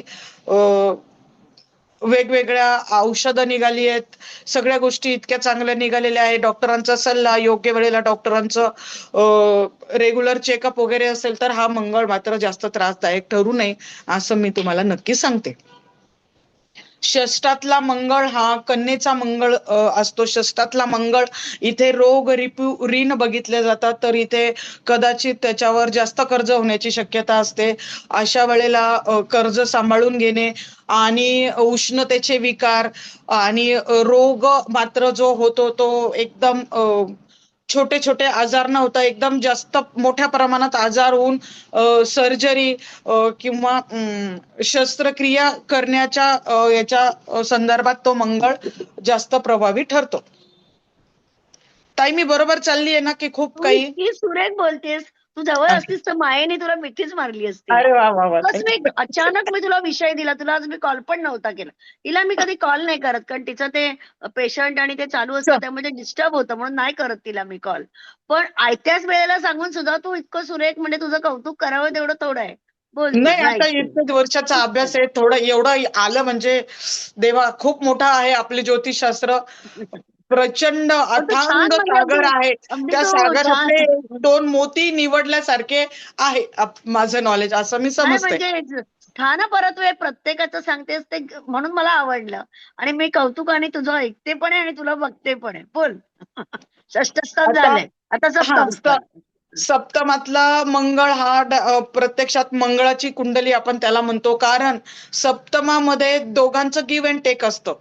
तर त्यावेळेला नवरा बायको यांच्यामध्ये मंगळ हा वादाचा पण कारक आहे, कारण त्याला प्रत्येक गोष्ट हवी असते. तो शेवटी मंगळ हा ॲग्रेशन दाखवतो, तिथे उष्णता दाखवतो आणि ज्या वेळेला तुमचं वैवाहिक सौख्य बघितलं जातं त्यावेळेला तिथे प्रेमाची अपेक्षा करायची असते. तिथे प्रेम, एकमेकांना समजून घेणं वगैरे या सगळ्या गोष्टींमध्ये मंगळ बऱ्यापैकी कमी जास्त होतो तिथे. त्यामुळे अशा वेळेला ही कुंडली व्यवस्थित मॅच करावी. मंगळाला जर तिथे गुरुची साथ जर जोडीदाराची तिथे असेल तर दोघांची कुंडली आपण मॅच करू शकतो. स्वराशीचा मंगळ असेल तर तो मंगळ कठोर न राहता कर्तव्य तत्पर होईल. तो बायकोच्या म्हणजे जोडीदाराप्रती त्याचे कर्तव्य तो चांगले पार पाडू शकेल. अशा वेळेला तो मंगळ आपण चांगला धरावा. आता गेला मंगळ अष्टमामध्ये, आपण धरूया. अष्टमामध्ये जरी कालपुरुषाच्या कुंडलीमध्ये मंगळाचंच ते स्थान आहे, तर तिथे मंगळ गेल्यानंतर एक खळाळत लाव्हा असा आपण तिथे उल्लेख केलेला आहे, कारण की तिथलचा मंगळ हा अतिशय जास्त एनर्जी देतो, नुकसान करतो. बऱ्याच वेळेला तिथे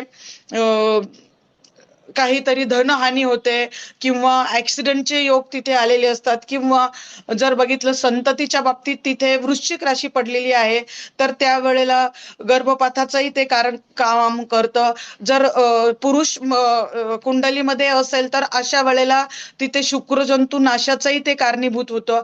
प्रजोत्पादनासाठी तो मंगळ काहीतरी एखादा आजार बरोबर घेऊन आलेला असतो, असा बऱ्याच वेळेचा अनुभव आहे. त्यावेळेला मात्र डॉक्टरी शस्त्रक्रिया असेल किंवा डॉक्टरचा सल्ला घेऊन मात्र मग त्यांना प्रेग्नन्सी कंटिन्यू करावी वगैरे असं सगळं होऊ शकतं. आणि जर हा मंगळ स्त्रीच्या कुंडलीमध्ये असेल अष्टमातला तिथेही तिचं गर्भाशयामध्ये गाठी आपल्याला सापडू शकतात. गर्भाशयामध्ये गर्भस्रावाचं निदान म्हणजे गर्भ राहिला तरी तो न टिकणारा असा होऊ शकतो. ऍक्सिडेंटचा योग येतो. जर तो सप्तमेश म्हणून अष्टमात गेलेला असेल तर जोडीदाराचा मृत्यू हा सुद्धा एक वैधव्य योगाचा एक मोठाच कारणीभूत ठरणारा तो मंगळ असतो. विवाह विच्छेदासाठी तो खूप जास्त कारणीभूत होत असतो. त्यावेळेला मात्र या मंगळाला सांभाळून आपल्याला पुढे जायचं असतं. मग अशा वेळेला जर माझ्याकडे अशी कुंडली आली, कारण की ते जोडीदाराचं कुटुंब स्थान दाखवतं, मग कुटुंबामध्ये वादावादी म्हणजे सासरच्यांबरोबर वादावादी दाखवतं अशा वेळेचा मंगळ.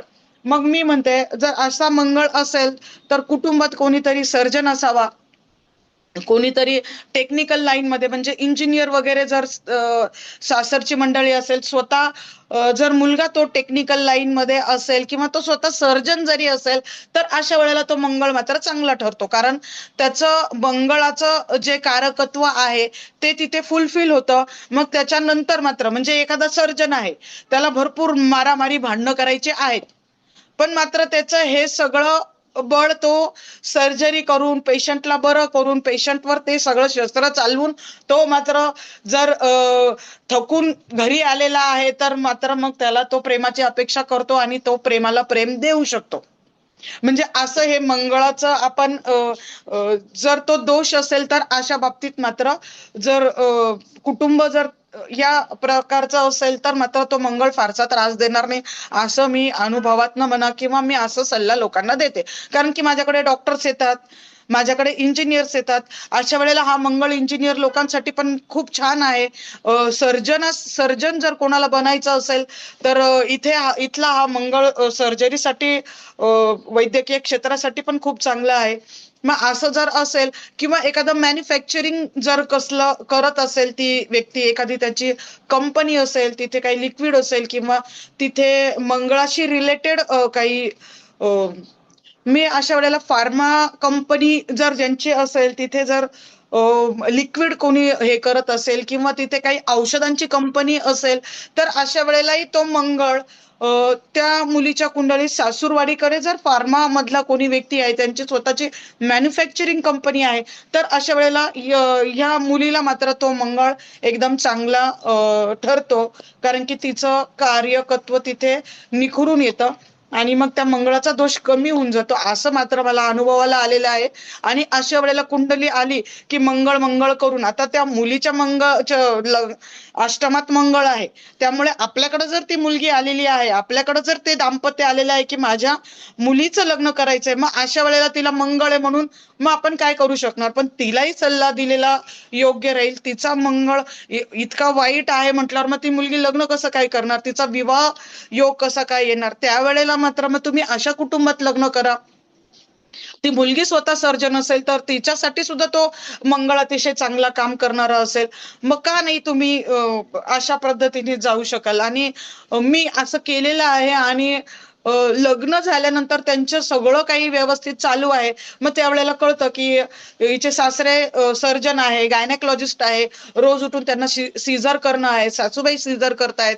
मग हा मंगळ उलट तिला आणि ती स्वतः गायनेकॉलॉजिस्ट आहे, तर इथे फॅमिलीमध्ये एवढे सगळे जर झाले तर मग उत्तमच त्यांना त्यांची साथ मिळणार आहे. आता मंगळ आपण नवमात धरूया. नवमामध्ये कालपुरुषाची धनु राशी येते, गुरु ची राशी येते. तिथे गुरु आणि मंगळ तसे बघायला गेले तर चांगले मित्रच आहे. इथे मंगळ त्याला स्वतःला काम करायला मिळतं. पण मग ज्या वेळेला गुरुच्या राशीमध्ये मंगळ येतो मग त्यावेळेला नशिबाने बाबा सगळ्या गोष्टी पटापट मिळतील, त्यापेक्षा तू मेहनत किती करशील, नशिबाने जे मिळालेलं आहे त्याला वाढवण्यासाठी हा मंगळ तिथे जास्त चांगल्या प्रकारे काम करू शकतो. दशमात मंगळ उच्चीचा झाला, मकरेत मंगळ उच्चीचा, तिथे आपला नोकरी आहे, व्यवसाय आहे, प्रतिष्ठा आहे, स्वतःचं पद आहे. तर अशा वेळेला तो मंगळ मात्र सर्वथा तिथे चांगली फळं देणार म्हणजे देणार.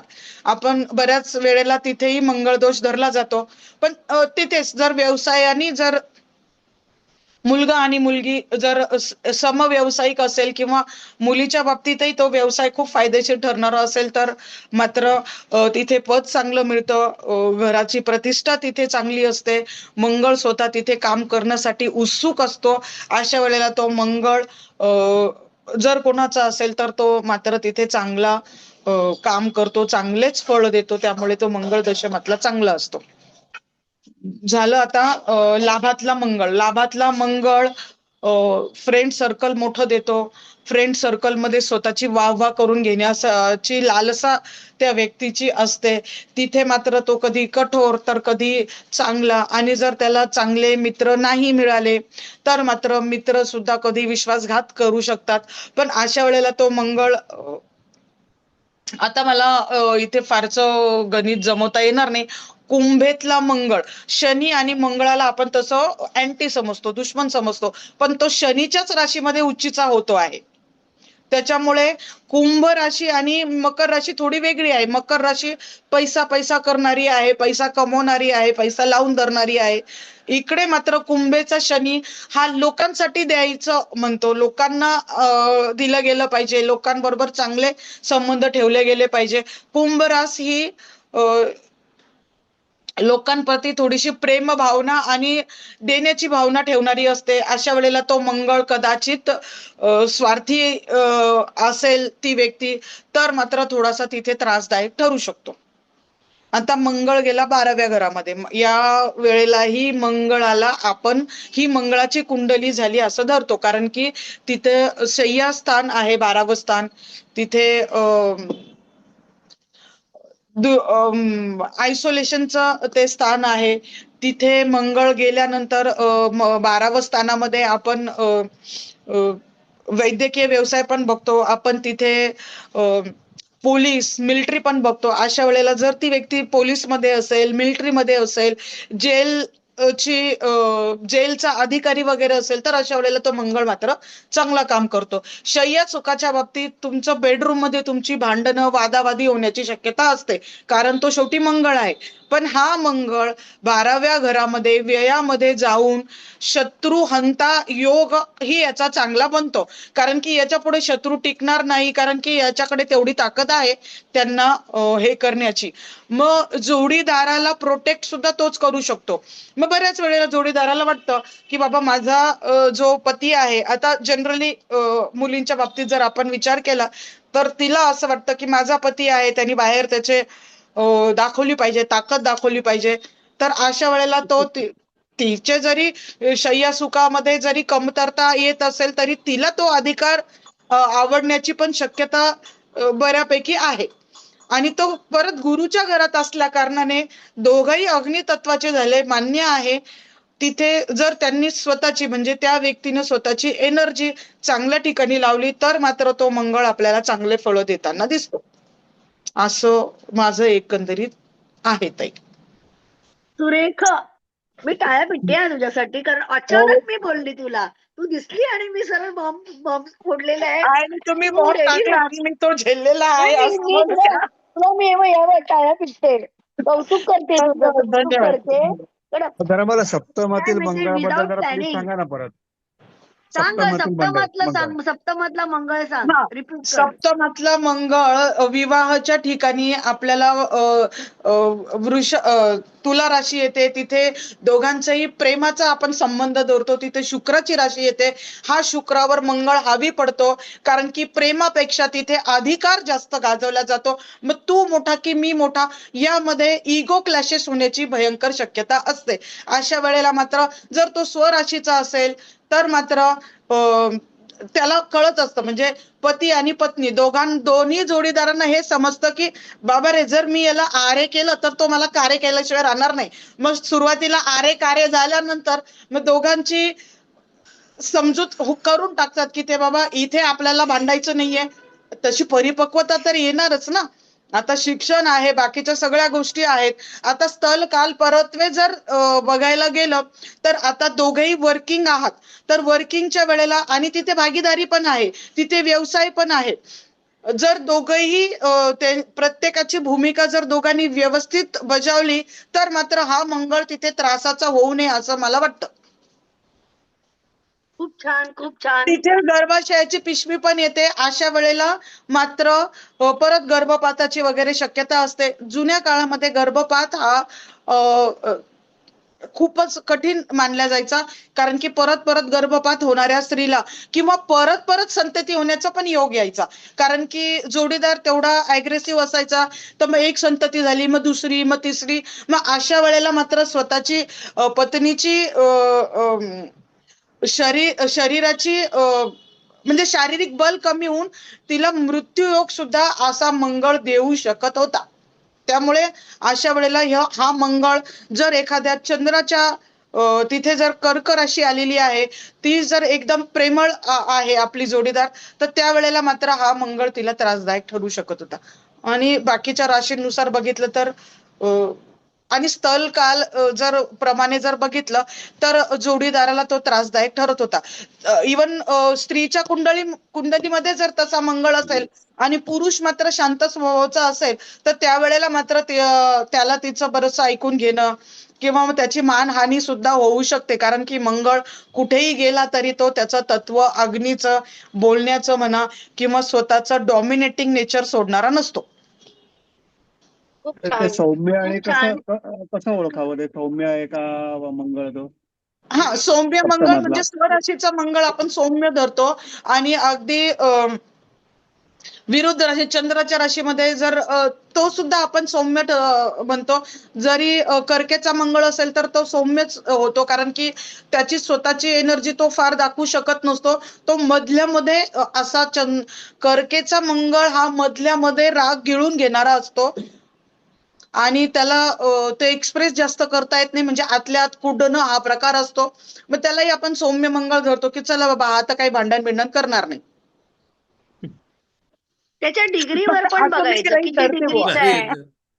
त्याची डिग्री त्याची बघायची डिग्री आहे. पत्रिकेमध्ये. मंगळाबरोबर कोण कोण आलेलं आहे, राहू केतू आहे का त्याच्याबरोबर, तो एक मोठा प्रश्न आहे. मंगळाबरोबर राहू जर म्हणजे एक अग्नी तत्व आणि राहू तर कुठल्याही गोष्टीचं एक्सपान्शन करणार. म्हणजे राहू हा ऑलरेडी एक तप्त ज्वाला आहे आणि त्याच्यामध्ये अजून राहूची भर पडली तर तो अग्नीचा स्फोटच म्हणावा. अशा म्हणजे वेळेला मात्र सप्तमातला मंगळ राहूकडे खूप वेगळ्या दृष्टिकोनातून बघावं आणि त्यांना काही उपाय दिल्यानंतरच त्यांच्या लग्नाचा योग सांगावा.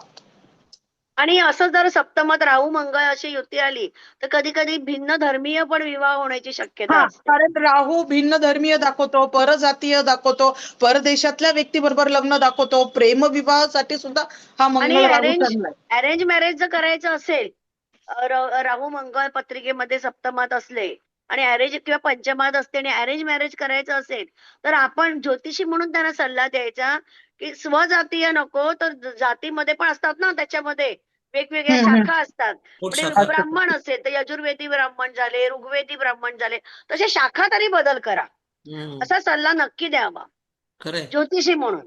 करेक्ट. बरोबर मॅडम, अंगारक बरोबर का? अंगारक योग येतो, अंगारक योग. अंगारक अंगारक योग योग झाला ना येतो, तो. अंगारक योग येतो. त्यामुळे आणि आणि कधी कधी सांगायला आनंद होईल, आमच्या यजमानांच्या कुंडलीमध्ये वृश्चिकेचा मंगळ राहू एकत्र आहे. अरे वा, त्यामुळे प्रेम विवाह त्यामुळे झाला. पत्नी त्यांना प्रत्येक वेळेला पत्नी मध्ये असे आपोआपच गुण आले, कारण की माझा मंगळ द्वितीयातला आहे. तर मला प्रत्येक वेळेला हे काम करू की ते करू, हे करू ते करू, तो मंगळ राहू मला असा सपोर्टिव्ह झालेला आहे. Very good. छान छान छान बहुत छान. बढ़िया. Very good, very good. Very good, very good. आता त्यांनी मला चिडवलं, रागवलं की मी नाही, आता हे झालं ना की मला ते करायचं, ते झालं की ते करायचं. अरे तुला हे येतच नाही, तुला हे कळालंच नाही, मग कसं काय करणार? मग तो मंगळ मी मग लागली कामाला इकडे. Very good. छान छान, एकदम सुरेख. मग तुझ्याकडून सल्ला घेतायत पामडी सर आणि लिहितायत, म्हणजे तू नाही जिंकलीस, हो, नाही. जिंकलीस. नाही, व्हेरी खूप गुड, छान व्हेरी सांगितलं गुड. ताई तुम्ही, खूप छान सांगितलं, आणि खूपच सुरेख, स्थानपरत आहे सगळं. खूपच सुरेख. कारण ती ज्योतिषशास्त्री आहे. त्या ग्रेटच आहे, काही प्रश्न नाही. त्यामुळे ते कसं अगदी छान तिने सांगितलं. अभ्यास तसा झालेला आहे तिचा शास्त्रीच्या परीक्षेत, करेक्ट, आणि करेक्ट, म्हणूनच तिला मी डायरेक्ट पीएचडी साठी आल्यावर तिचा कुंडल्या तपासल्या आणि तिला म्हणतो तू बिंदास मला सबमिट कर. करेक्ट, तिची करेक्ट. परीक्षा घेतली मी तोंडी. नाही, घेतली ना ग. त्यांचा बुध गुरु हे फारच चांगले आहेत, जबरदस्त. प्रभावी आहेत. हो. स्मरणशक्ती. काय कर माहितीये, आपला मोठा ग्रुप आहे ना, ते संमेलन ग्रुप, त्याच्यात तुझं बर्थ डिटेल पाठव, नाव लिहू नको तुझं, जातक लिही, जातिका जातिका हा लिही आणि जन्म जातिका लिही, हा. जातिका. आणि आपण सगळ्यांनी जेवढे आहोत ना, जर सगळ्यांनी तिचं हे जातिका म्हणून तिचं लिखाण आपण करूया कुठे, स्नेहसंमेलन ग्रुपवर, आणि तेच मग पुढे तिथे पाठवूया. एक अरे प्रकारे म्हणजे बापरे. कुंडली कशी लिहिली जाते. नाही, तुझं नाव नाही लिहिणार आम्ही, नाही नाव नाही नाही ठीक लिहायचं. तुलाच आहे. नाव माहितीये हो फक्त. नाव आणि नाही. पांबडीसारखं सांगणार नाहीत जाऊन हिची आहे ते सांगणार नाहीत. नाही नाही. म्हणजे ही जातिका, हिचं प्रोफेशन काय असेल असा एक प्रश्न ओके. टाकून आपण लिखाण करू. धडाडी चालेल आहे, ना ताई, धडाडी. चालेल, आवडेल, मला धडाडीचे आहे, खूप आवडेल. धडाडीचे एकदम. हम्म. मंगळ आता त्याचं पॉवरफुल आहे. बघा काय माहितीये, मी रवी बोलणार होती, मग मी चंद्र बोलणार होती, मी मंगळ बोलणार मंगळावर होती, झालं. आणि शेवटी तुम्ही मला बुधावर मंगळाचा थांबली. सुंदर सांगितलंय. तशी मी ते मंगळाची आपोआप नाहीये, झालं. मी वृषभ लग्नाची आपोआप झालं आहे. ते. आपोआप झालं सगळं. वृषभ लग्नाचे रोहिणी नक्षत्र आहे तिचं पण. अरे वा. हो ना. वृषभ लग्नाची, अरे बापरे, नक्षत्र कुठे गेलं माझं. हा, रोहिणी नक्षत्राची आहे मॅडम. अरे वा. हं. तेज छान. दिसतंय ना चंद्राचं चेहऱ्यावर.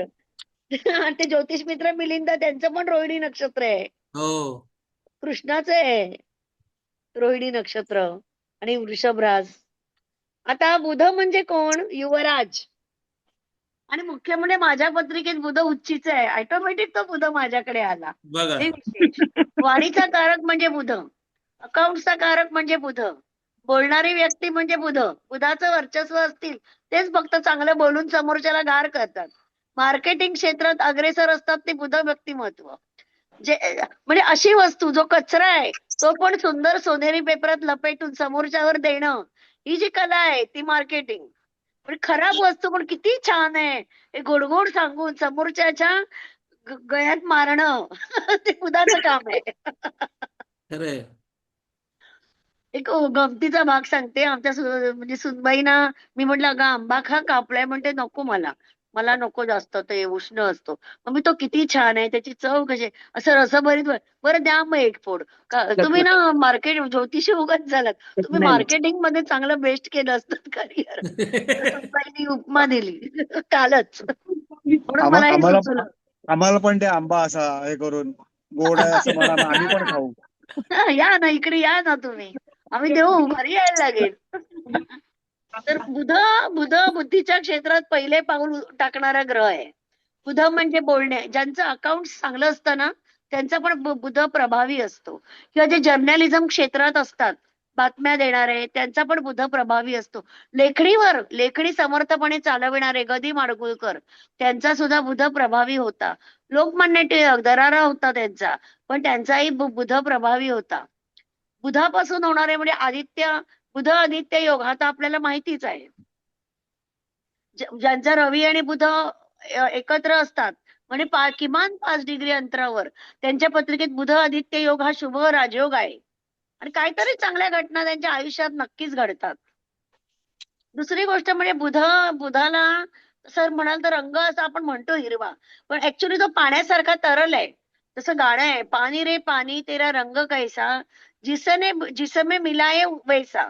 तसा हा बुध हा द्रवकारक पदार्थ आहे. तो ज्या ग्रहाबरोबर राहतो त्या ग्रहाचं तो आचरण करतो.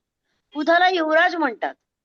म्हणजे युवराज म्हणजे काय? अल्लड युवराज, घोड्यावरून जाणारा, इकडे तिकडे फिरणारा, बागडणारा, तो युवराज. परिपक्व नसतो हा बुध, परिपूर्ण नसतो. आता मला किती लोक म्हणतात की तुमच्या लहान बहिणी आहेत त्या किती मोठ्या अशा मॅच्युअर्ड वागतात, तुम्ही मात्र लहान मुलींसारख्याच वागता, असं का? माझा बुध उच्चीच आहे, ऑटोमॅटिक ते बुधप्रधान व्यक्तिमत्व माझ्यात झालं. माझ्या बहिणी गंभीर शांत असतात, सख्या बहिणी. अगदी माझा लहान भाऊ 12 वर्षांनी लहान आहे माझ्यापेक्षा, तो पण अगदी मॅच्युअर्डली आता वागतो असा, म्हणजे 42 वर्षाचा झाला म्हणून. आणि मी मात्र अशी अल्लड अजून तशीच राहिलेली आहे, कारण तो बुध आहे ना जो, तो यंग ठेवतो. आणि त्यामुळे त्या एनर्जीने मी काम करू शकते या क्षेत्रात आपल्या. मी आता त्या बिचारे हेमंत उपासानी, त्यांच्याकडे चालू आहे काम, त्यांना रिक्वेस्ट केली मी, तुम्ही येऊन ग्रहाचं बोला. त्यांना नाही बोलता आलं नाही, बिचारे आले. आता मला तर वाटतं त्यांची मिसेस गेली असेल लक्ष ठेवायला कामगारांवर. पण चांगलं चाललंय की नाही? कसं चाललंय आपलं, खरं सांगा. छान, मस्त मस्त. आणि आपलं रिव्हिजन झालं ना आपलं स्वतःच हो. सुद्धा.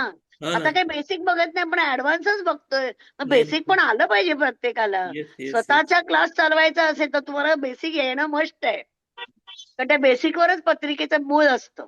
आता माझा सुद्धा मिथुनेचा बुध आहे ना, मिथुन मग राशी आणि मग माझं कन्या राशीत बुध आहे.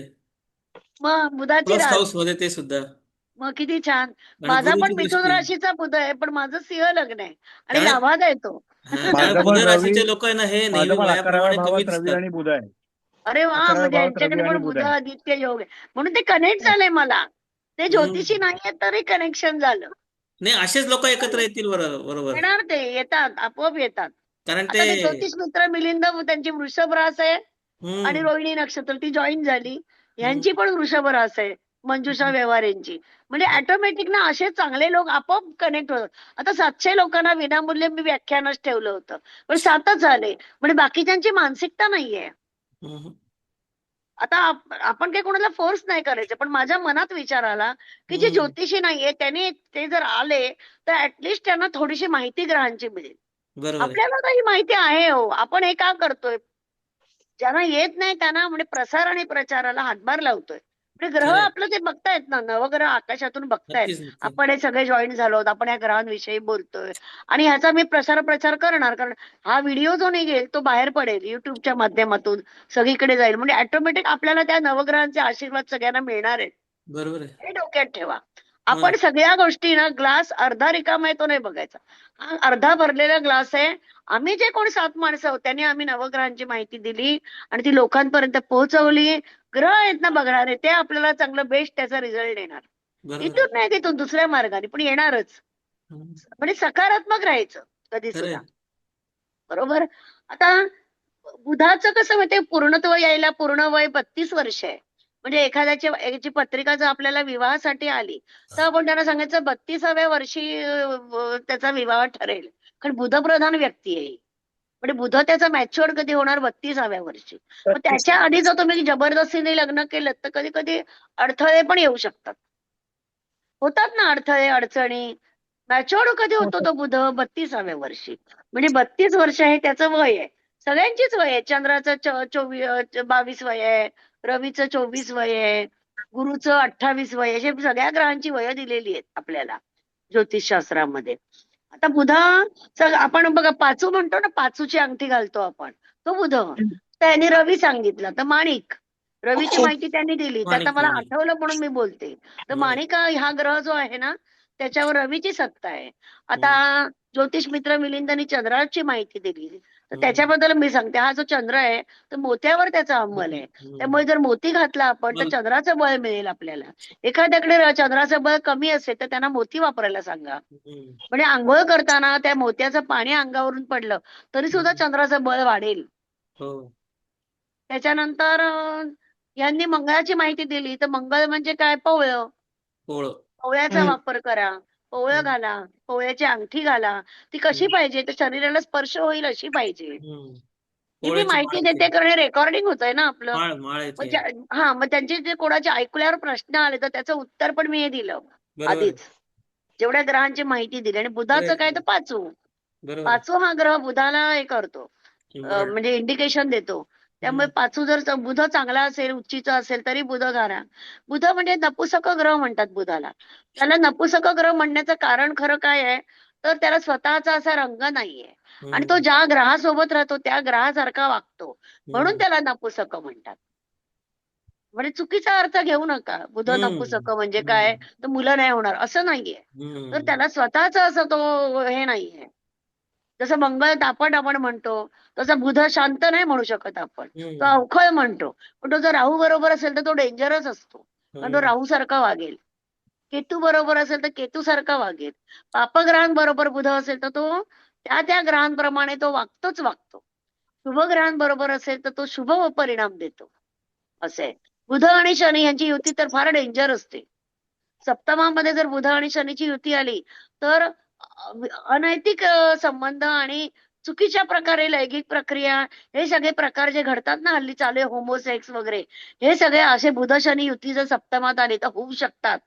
त्याच्यामुळे अशी युती आली तर सांगायचं चौकशी करा आजूबाजूला, मुलाची किंवा मुलीची, त्याच्यानंतरच पुढे जा.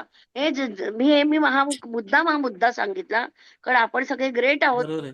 सगळे डॉक्टरेट केलेले आहोत, पण हा मुद्दा मला वाटलं हा सांगावा. कारण आपल्याकडे कोण आलं तर त्यांना असं डायरेक्ट हे बोलायचं नाही, पण त्यांना सांगायचं चौकशी करा. आजूबाजूला करा, हम्म. ऑफिसमध्ये करा. म्हणजे काय हे असं दिसत नाही. असं एरवी ती व्यक्ती चांगलीच असते, स्त्री किंवा पुरुष. पण हे अशा गोष्टी या बेडरूम मधल्या असतील चुकीच्या, कधी कधी नाही, दोन मैत्रिणी, दोन लेडीज असतात आणि त्या राहतात लग्न करून. म्हणजे ते अनैतिक अरे बापरे. संबंध स्त्रियांमध्येच असतात, त्या दोन हम्म. पुरुषांमध्ये. आणि लग्न मात्र स्त्री बरोबर पुरुषाचं आणि पुरुषाबरोबर स्त्रीचं नातेवाईक करून देतो आणि मग वाटोळं होतं. असं तर आम्ही राहतो ना, माझं चिकूवाडीत घर आहे बोरिवलीला. आता मी दहिसरला शिफ्ट झाले.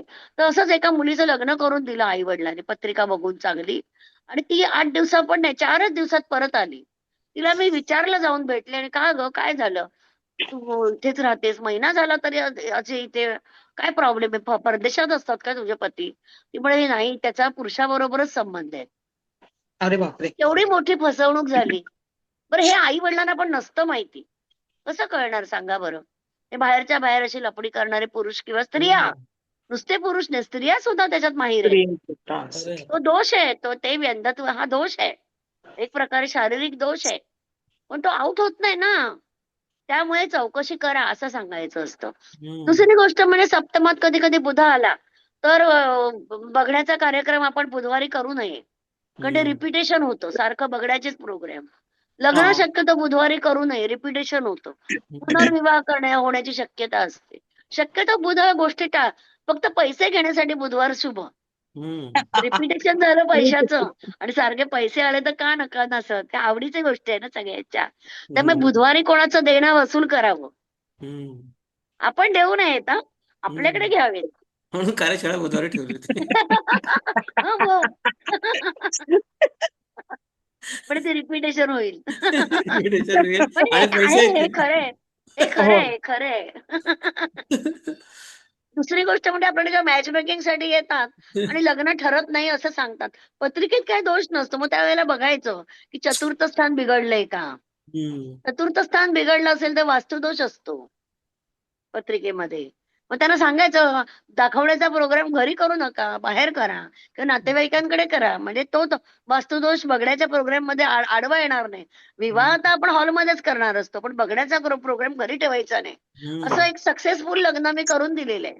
हो. त्या मुलीला जवळजवळ 30 नकार आले होते. माझ्याकडे अरे जी बाप. पत्रिका आली तिला मी आणि लग्न ठरण्यासाठी मी सांगितलं, दर सोमवारी गहू आणि नारळ शंकराच्या पिंडीवर ठेव, हा हम्म. उपाय दिला. तिचं 3 सोमवार मध्येच लग्न ठरलं. आणि वा. म्हटलं बघण्याचा प्रोग्राम नातेवाईकांकडे करा, तुमच्या घरी हम्म. ठेवू नका. तर त्यांच्या घरात सांगितलं त्यांनी मुलावाल्यांना की आमच्याकडे जरा इंटिरियरचं काम चालू आहे, तर आत्याकडे आपण बघण्याचा प्रोग्राम करणार आहोत. आणि आत्याकडे म्हणजे दुसऱ्या कुळात झाला ना तो. लग्न ठरलं, लग्न झालं, एक मुलगी आहे आता. 4 वर्षापूर्वीची घटना आहे. पण कधी ताई कधी येतं हे हा सगळा प्रकार कधी होतो? ज्या वेळेला मंगळ. चतुर्थ स्थानामध्ये चतुर्थ स्थान बिघडलेलं असतं, मग आपल्याला दिसतं चतुर्थ स्थान. चतुर्थ स्थानांवर पापग्रहाची दृष्टी असते किंवा हो, राहू हो. केतू जर चतुर्थात आले तरी पण तो वास्तुदोष तयार होतो. चतुर्थ म्हणजे वास्तू पण आली ना आपली, हो, हम्म. हो, हो. तो पण वास्तुदोष असं होतो. असे भरपूर कुंडली राहू केतू वाली आहे, निचीचा मग तिथे मंगळ आहे कधी. बघण्याचे प्रोग्राम जे असतात ना ते बाहेर करायचे, लग्न ठरत नसेल तर. किंवा ओके. संतती होत नाही. मग अशा वेळेला त्यांना सांगायचं IVF ट्रीटमेंट करा, किंवा आता हम्म. आमच्याकडे डॉक्टर मंजुषा व्यवहारे आले, त्यांना कन्सल्ट करा. हम्म. हा एक दुसरा उपाय पण नाही, आहेत आता ना, आपल्याकडे चांगलं हक्काचे अस्त्र डॉक्टर आले आहेत. आता, डॉक्टर मनीषा व्यवहारे, त्यामुळे त्यांना मंजुषा व्यवहारे, मंजुषा मंजुषा व्यवहारे व्यवहारे. त्यांना आणि सांगणार आपण त्यांना पाठवायचे ज्यांना येस संततीचा. येस. त्या पण नाशिकच्याच आहे, आपण हो, नाशिकचेच नाशिकचे आहे, आहेत. काही प्रश्न आणि त्यांना नाही. सांगायचं की पितृदोष जर दिसत असेल, पितृदोष, तर मात्र त्यांना नारायण नागबळी त्रिपेटी करायला सांगायचं. हम्म. मी सांगते असं ताई, त्यांनी मी अगदी करावंच लागेल ताई. इतका प्रॉब्लेम सध्याला चालू आहे, संतती होणं सोपं राहिलेलं नाहीये. हम्म. पूर्वापार चालत आलेलं ते दोष ते पुढे पुढे चालूच आहे ना, पिढ्यानपिढ्या राहतात. चालू आहे. आणि तो त्याचं पितृदोष निवारण असेल ना, झालंच पाहिजे ना ताई. तो पितृदोष घरातल्या सगळ्यांवर असतो. मग हो, त्यामुळे मग बापावर कसं काय असेल तर होणार? मुलांवर असतो, चुलत भावाकडे असतो. मग खरं सगळ्यांनीच ते नारायण नागबळी, पण ते सगळ्यांची आता एकी नाही राहिले. आता काय झालंय, विभक्त पण कुटुंब ज्यांना पद्धती संतती आलेल्या आहेत. हवी त्यांना मी नक्की सांगते, आणि तो दिसतोच मला. ज्या वेळेला संततीचा योग बघते त्यावेळेला दिसतो की हे इतके का फिरताय, यांच्याकडे तर पितृदोष प्रचंड म्हणजे आहेच आहे. बरोबर. दोघांच्याही कुंडलीत निघतो, मुलाच्या तर बऱ्याच वेळेला निघतो, कारण की मुलगी शेवटी तिकडनं आलेली असते पत्नी. पण मग पतीच्याच कुंडलीत असेल तर मात्र मग कठीणच जातं. आणि ते बरोबर. ऐकतात ताई आणि 11 महिन्याच्या आत 12 महिन्याच्या आत संतती लाभ झालेला आहे म्हणजे प्रेग्नन्सी राहिलेली आहे ऍटलिस्ट म्हणजे होतं 4था महिना होतं. 5वा महिना फक्त 7वा महिना करणारे जे विधी आहेत ना ते पण चांगले पाहिजेत आपल्याला मिळायला. हो नाहीतर ना तेच. फसवणूक होते आपली. आणि नाही सेपरेट न करायचं तर ते कसं ना ते त्यांच्या ग्रुपमध्ये नाही करायचं. सेपरेट करायचं नारायण नागबळी. पण ते नीट होतं ते व्यवस्थित. नाही पण आता 10 आजकाल तिथे जणांचं त्र्यंबकेश्वरला करत नाही ताई आता सेपरेट, कारण इथे इतकी गर्दी असते ना काय. सेपरेट पण होत नाही त्यातल्या त्यात ताई कधी चांगलं असेल ना सेपरेटचे. तर आपले आहे एक नातेवाईक ते करतात सगळं व्यवस्थित, काही प्रॉब्लेम नाही. नाही हा मला तर मग सेपरेटचे 51,000 41,000 31,000 असे 3 रेट सांगितले 2 कुटुंब अरे असेल तर बापरे. मग त्यावेळेला परवडत नाही ना ताई. ते पण पण आहे नाही आणि बरोबर. शक्यतो ते नाहीच म्हणतात आजकाल, कारण ते म्हणतात की आता हा इतकी गर्दी आहे की आता पॉसिबलच नाही आमच्याकडून नाही आता सेपरेट. 10 12 जोड्या बसतात पण ते जास्त छान सांगतात बरं का ताई. हो, नाही चांगलं मी सांगतात, चांगलं स्वतः सांगतात. बरोबर. मी स्वतः केली आता माझ्या नाशिकला मुलीसाठी माझे तिच्या पत्रिकेत होता. हा नाही नाही चांगलं आहे नाशिकला ते. माझे आहेत ना जोशी गुरुजी म्हणून आहेत ओळखीचे, तर मी त्यांना डोळे झाकून पाठवतो अगदी त्यांना सांग.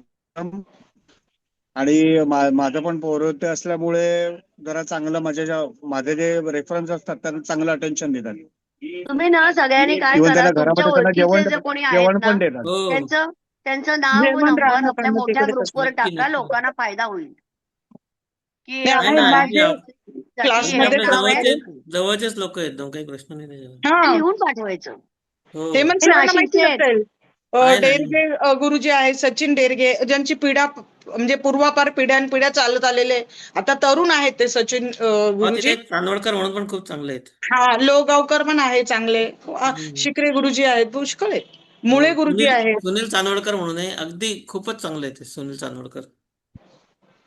आता बुध जो आहे तो हम्म. रजोगुणी आहे. तसंच त्याचा जो वर्ण आहे तो शूद्र वर्ण आहे. नंतर समग्र तो गुरुचा आहे. बुध हा गुरुचा काय आहे समग्र आहे. आणि बुधाचे शत्रू आहेत मंगळ आणि चंद्र. चंद्र आणि मंगळ हे काय आहेत बुधाचे शत्रू ग्रह आहेत. तर मित्र ग्रह आहेत रवी शुक्र राहू आणि शनी. हे काय आहेत बुधाचे मित्र ग्रह आहेत. बुध हा मंगळापेक्षा अधिक बलवान आहे. पण तो जलद आहे ना. जलद आहे तो. आणि रवीच्या बरोबरीने तो जातोय. आलं लक्षात. आणि त्याची जी वाणी आहे त्याच्यावर त्याचं कारकत्व आहे बुधाचं.